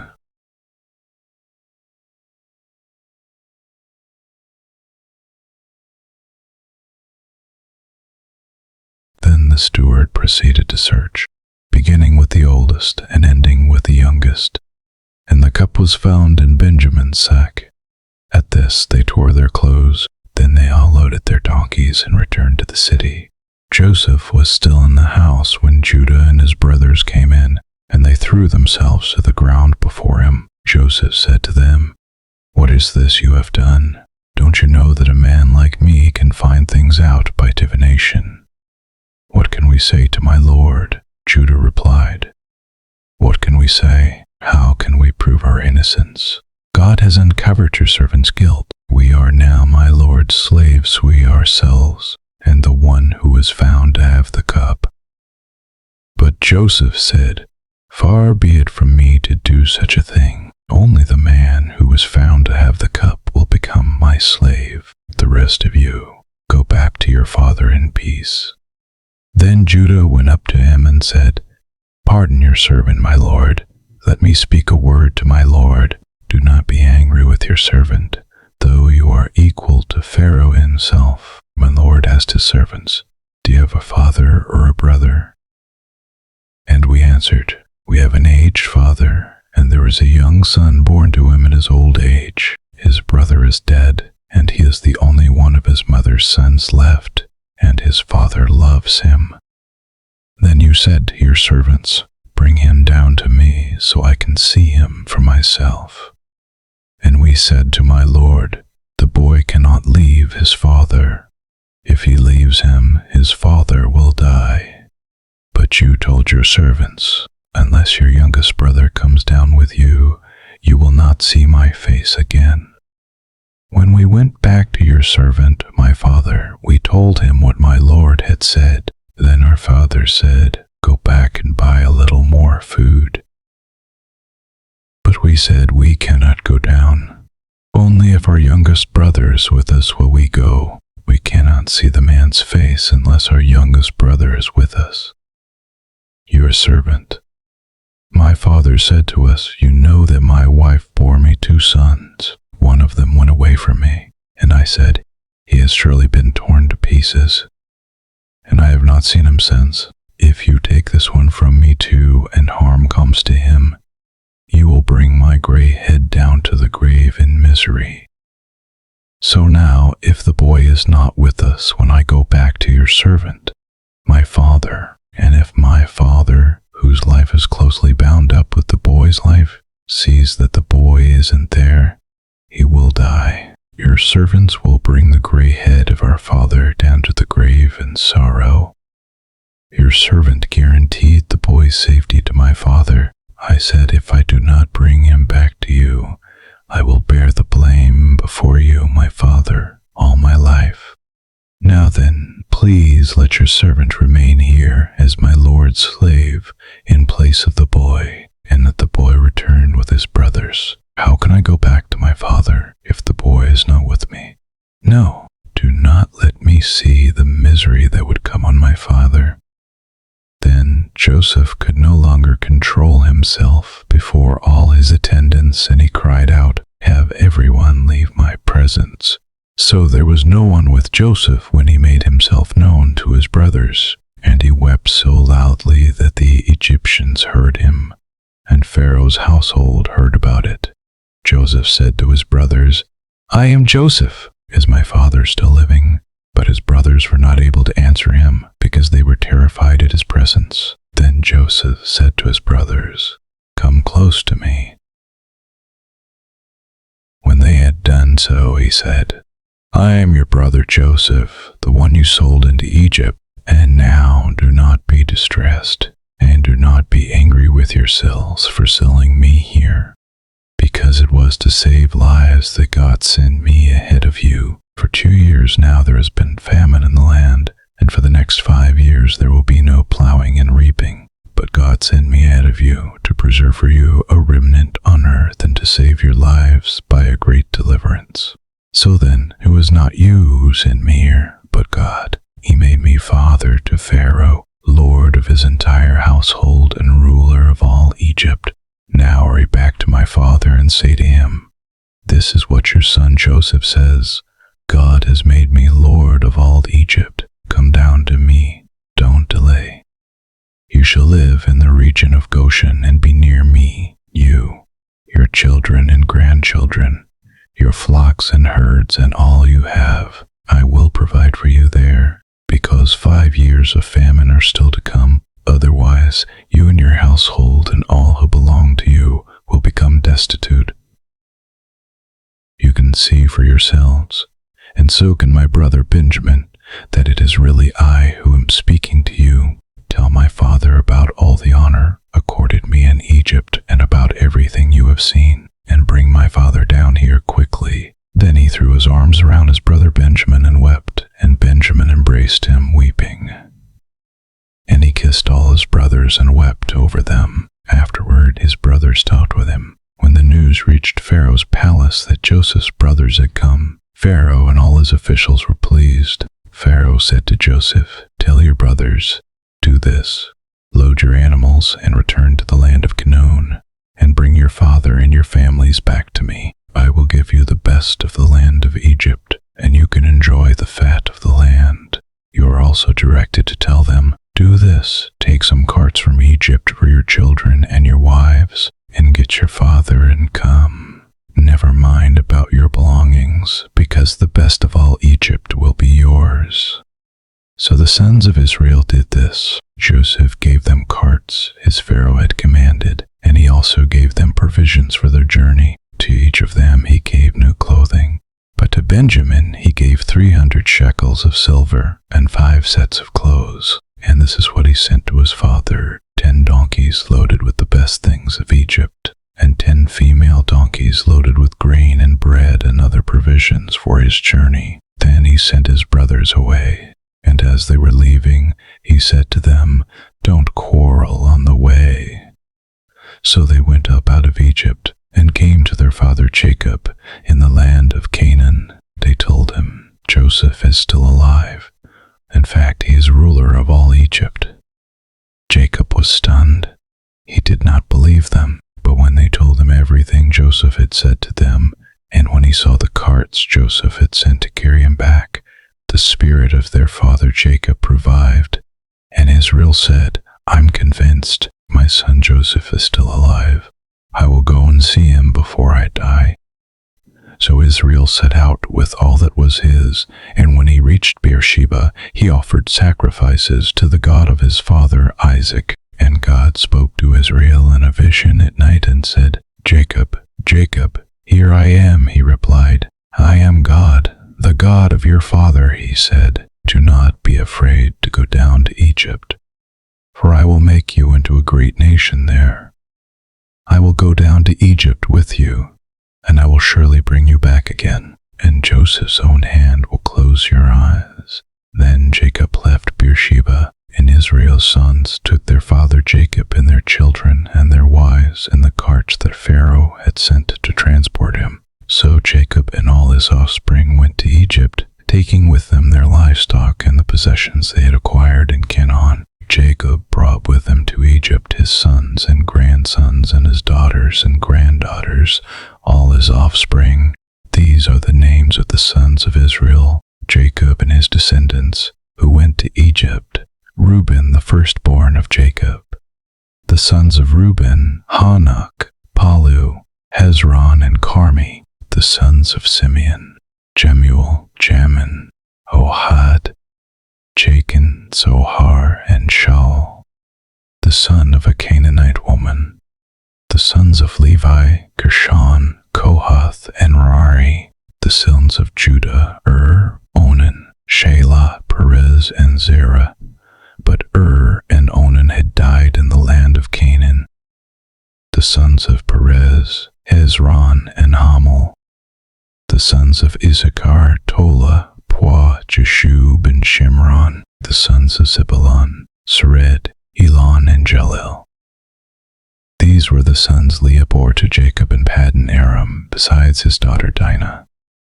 These sons and daughters of his were 33 in all. The sons of Gad, Zophon, Hagi, Shuni, Esbon, Eri, Arodi, and Areli. The sons of Asher, Imnah, Ishva, Ishri, and Beriah. Their sister was Sirah.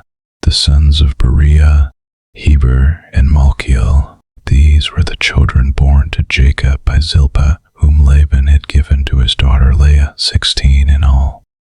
The sons of Jacob's wife Rachel, Joseph, and Benjamin. In Egypt, Manasseh and Ephraim were born to Joseph by Asenath, daughter of Potiphera, priest of On. The sons of Benjamin, Bela, Becher, Ashbel, Jerah, Naaman, Ahi, Rush, Mupim, Huppim, Hadarde, Rush, Muppim, Huppim, Hippim. These were the sons of Rachel, who were born to Jacob, 14 in all. The son of Dan, Hushim. The sons of Naphtali, Jahziel, Guni, Jazer, and Shillem. These were the sons born to Jacob by Bilhah, whom Laban had given to his daughter Rachel, 7 in all. All those who went to Egypt with Jacob, those who were his direct descendants, not counting his sons' wives, numbered 66 persons. With the 2 sons who had been born to Joseph in Egypt, the members of Jacob's family, which went to Egypt, were 70 in all. Now Jacob sent Judah ahead of him to Joseph to get directions to Goshen. When they arrived in the region of Goshen, Joseph had his chariot made ready and went to Goshen to meet his father Israel. As soon as Joseph appeared before him, he threw his arms around his father and wept for a long time. Israel said to Joseph, "Now I am ready to die, since I have seen for myself that you are still alive." And Joseph said to his brothers and to his father's household, "I will go up and speak to Pharaoh, and will say to him, my brothers and my father's household, who were living in the land of Canaan, have come to me. The men are shepherds. They tend livestock, and they have brought along their flocks and herds and everything they own. When Pharaoh calls you in and asks, 'What is your occupation?' you should answer, 'Your servants have tended livestock from our boyhood on, just as our fathers did.' Then you will be allowed to settle in the region of Goshen, for all shepherds are detestable to the Egyptians."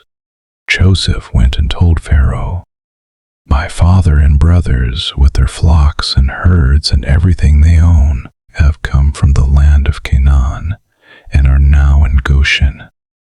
He chose 5 of his brothers and presented them before Pharaoh. Pharaoh asked the brothers, "What is your occupation?" "Your servants are shepherds," they replied to Pharaoh, "just as our fathers were." They also said to him, "We we have come to live here for a while, because the famine is severe in Canaan, and your servants' flocks have no pasture. So now please let your servants settle in Goshen." Pharaoh said to Joseph, "Your father and your brothers have come to you, and the land of Egypt is before you. Settle your father and your brothers in the best part of the land. Let them live in Goshen. And if you know of any among them with special ability, put them in charge of my own livestock." Then Joseph brought his father Jacob in and presented him before Pharaoh. After Jacob blessed Pharaoh, Pharaoh asked him, "How old are you?" And Jacob said to Pharaoh, "The years of my pilgrimage are 130. My years have been few and difficult, and they do not equal the years of the pilgrimage of my fathers." Then Jacob blessed Pharaoh and went out from his presence. So Joseph settled his father and his brothers in Egypt and gave them property in the best part of the land, the district of Rameses, as Pharaoh directed. Joseph also provided his father and his brothers and all his father's household with food, according to the number of their children. There was no food, however, in the whole region because the famine was severe. Both Egypt and Canaan wasted away because of the famine. Joseph collected all the money that was to be found in Egypt and Canaan in payment for the grain they were buying, and he brought it to Pharaoh's palace. When the money of the people of Egypt and Canaan was gone, all Egypt came to Joseph and said, "Give us food. Why should we die before your eyes? Our money is all gone." "Then bring your livestock," said Joseph. "I will sell you food in exchange for your livestock, since your money is gone." So they brought their livestock to Joseph, and he gave them food in exchange for their horses, their sheep and goats, their cattle and donkeys. And he brought them through that year with food in exchange for all their livestock. When that year was over, they came to him the following year and said, "We cannot hide from our Lord the fact that since our money is gone and our livestock belongs to you, there is nothing left for our Lord except our bodies and our land. Why should we perish before your eyes, we and our land as well? Buy us and our land in exchange for food, and we with our land will be in bondage to Pharaoh. Give us seed so that we may live and not die, and that the land may not become desolate." So Joseph bought all the land in Egypt for Pharaoh. The Egyptians, one and all, sold their fields, because the famine was too severe for them. The land became Pharaoh's, and Joseph reduced the people to servitude, from one end of Egypt to the other. However, he did not buy the land of the priest, because they received a regular allotment from Pharaoh, and had food enough from the allotment Pharaoh gave them. That is why they did not sell their land.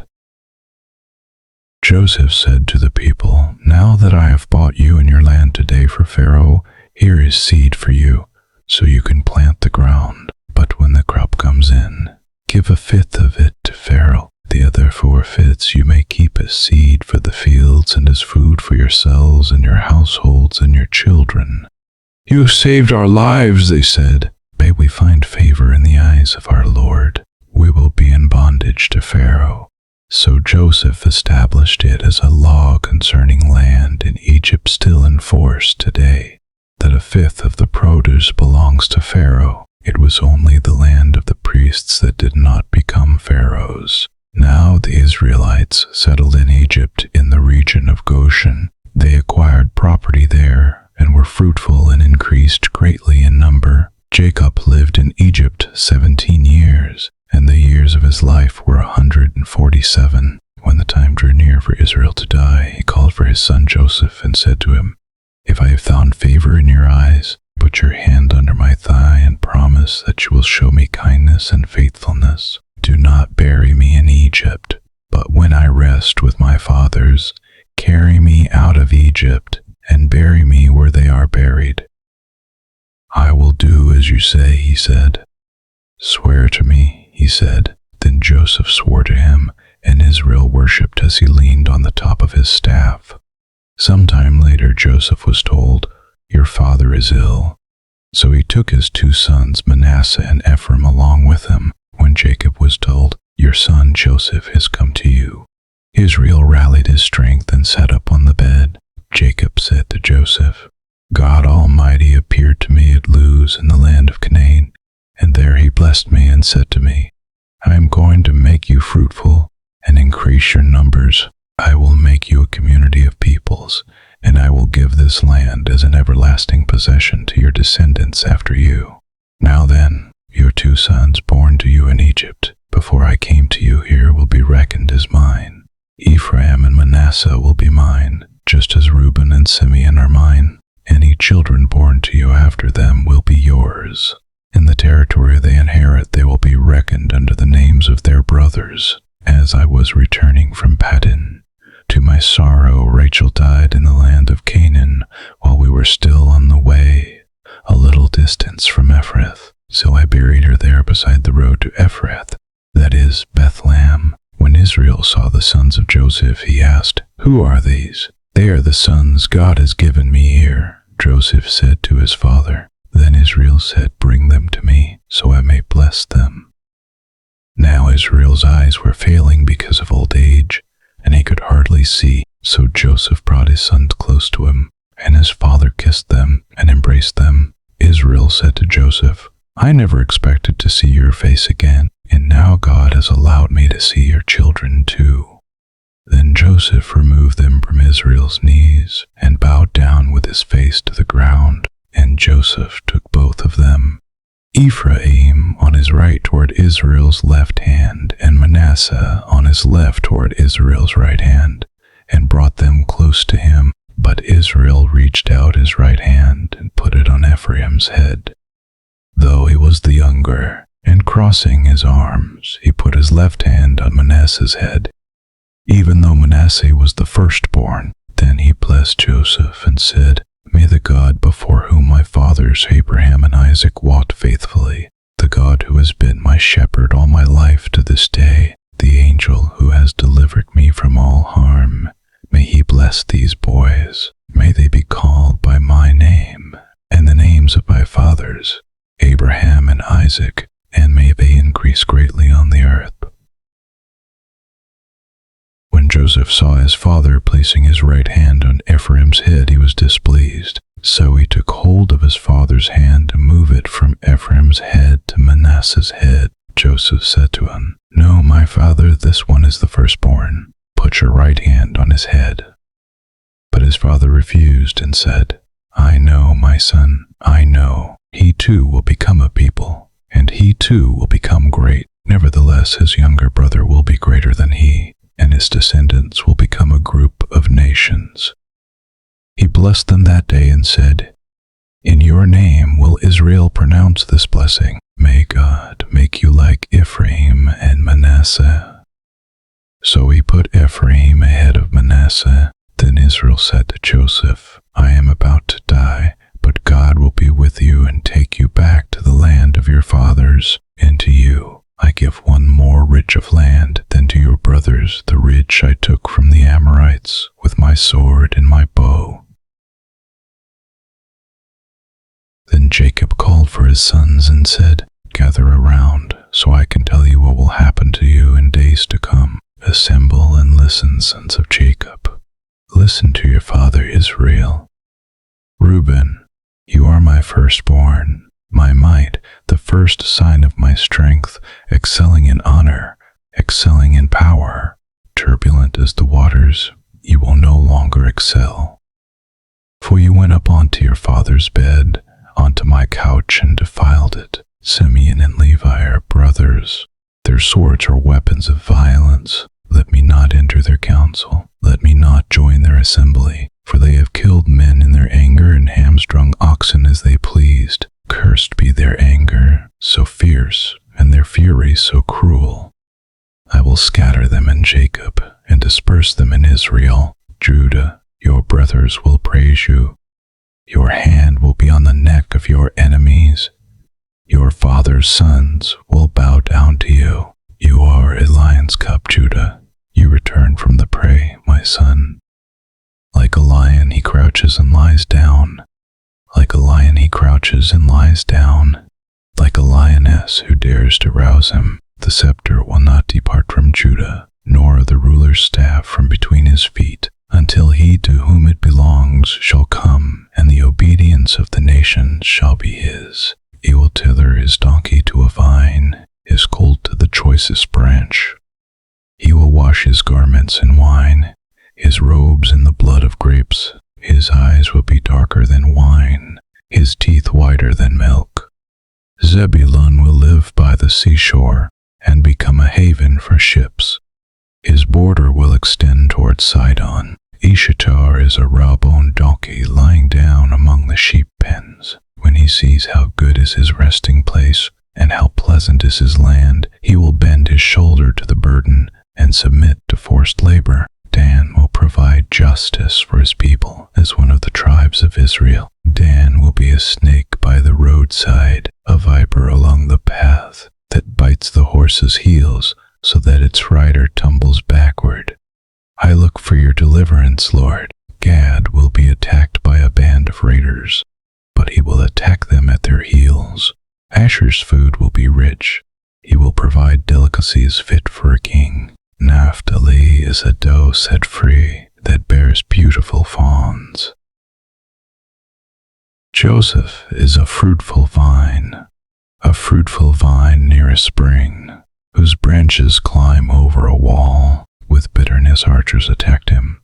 They shot at him with hostility, but his bow remained steady. His strong arm stayed limber, because of the hand of the mighty one of Jacob, because of the shepherd, the rock of Israel, because of your father's God who helps you, because of the Almighty who blesses you with blessings of the skies above, blessings of the deep springs below, blessings of the breast and womb. Your father's blessings are greater than the blessings of the ancient mountains, than the bounty of the age-old hills. Let all these rest on the head of Joseph, on the brow of the prince among his brothers. Benjamin is a ravenous wolf. In the morning he devours the prey.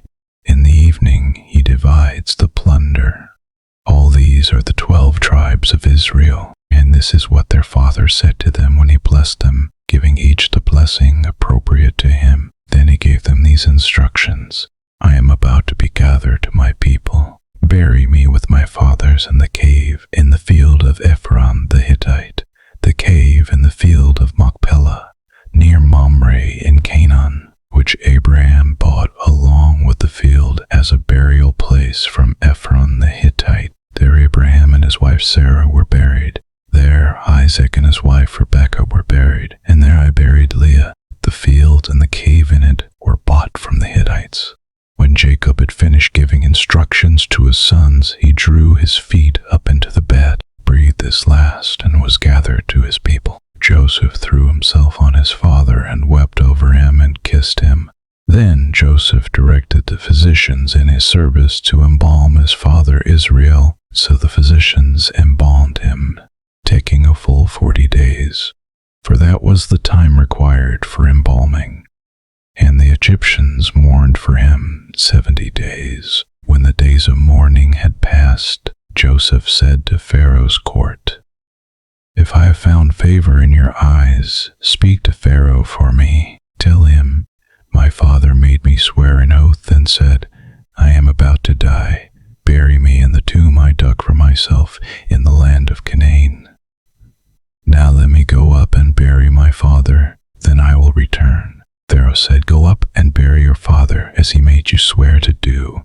So Joseph went up to bury his father. All Pharaoh's officials accompanied him, the dignitaries of his court, and all the dignitaries of Egypt, besides all the members of Joseph's household, and his brothers and those belonging to his father's household. Only their children and their flocks and herds were left in Goshen. Chariots and horsemen also went up with him. It was a very large company. When they reached the threshing floor of Atad near the Jordan, they lamented loudly and bitterly. And there Joseph observed a 7-day period of mourning for his father. When the Canaanites who lived there saw the mourning at the threshing floor of Atad, they said, The Egyptians are holding a solemn ceremony of mourning. That is why that place near the Jordan is called Abel Mizraim. So Jacob's sons did as he had commanded them. They carried him to the land of Canaan and buried him in the cave in the field of Machpelah near Mamre, which Abraham had bought along with the field as a burial place from Ephron the Hittite. After burying his father, Joseph returned to Egypt, together with his brothers and all the others who had gone with him to bury his father. When Joseph's brothers saw that their father was dead, they said, "What if Joseph holds a grudge against us and pays us back for all the wrongs we did to him?" So they sent word to Joseph, saying, "Your father left these instructions before he died. This is what you are to say to Joseph. I ask you to forgive your brothers the sins and the wrongs they committed in treating you so badly. Now please forgive the sins of the servants of the God of your father." When their message came to him, Joseph wept. His brothers then came and threw themselves down before him. "We are your slaves," they said. But Joseph said to them, "Don't be afraid. Am I in the place of God? You intended to harm me, but God intended it for good to accomplish what is now being done, the saving of many lives. So then, don't be afraid. I will provide for you and your children." And he reassured them and spoke kindly to them. Joseph stayed in Egypt, along with all his father's family. He lived 110 years and saw the third generation of Ephraim's children. Also the children of Machir son of Manasseh, who were placed at birth on Joseph's knees. Then Joseph said to his brothers, "I am about to die, but God will surely come to your aid and take you up out of this land to the land he promised on oath to Abraham, Isaac, and Jacob." And Joseph made the Israelites swear an oath and said, "God will surely come to your aid, and then you must carry my bones up from this place." So Joseph died at the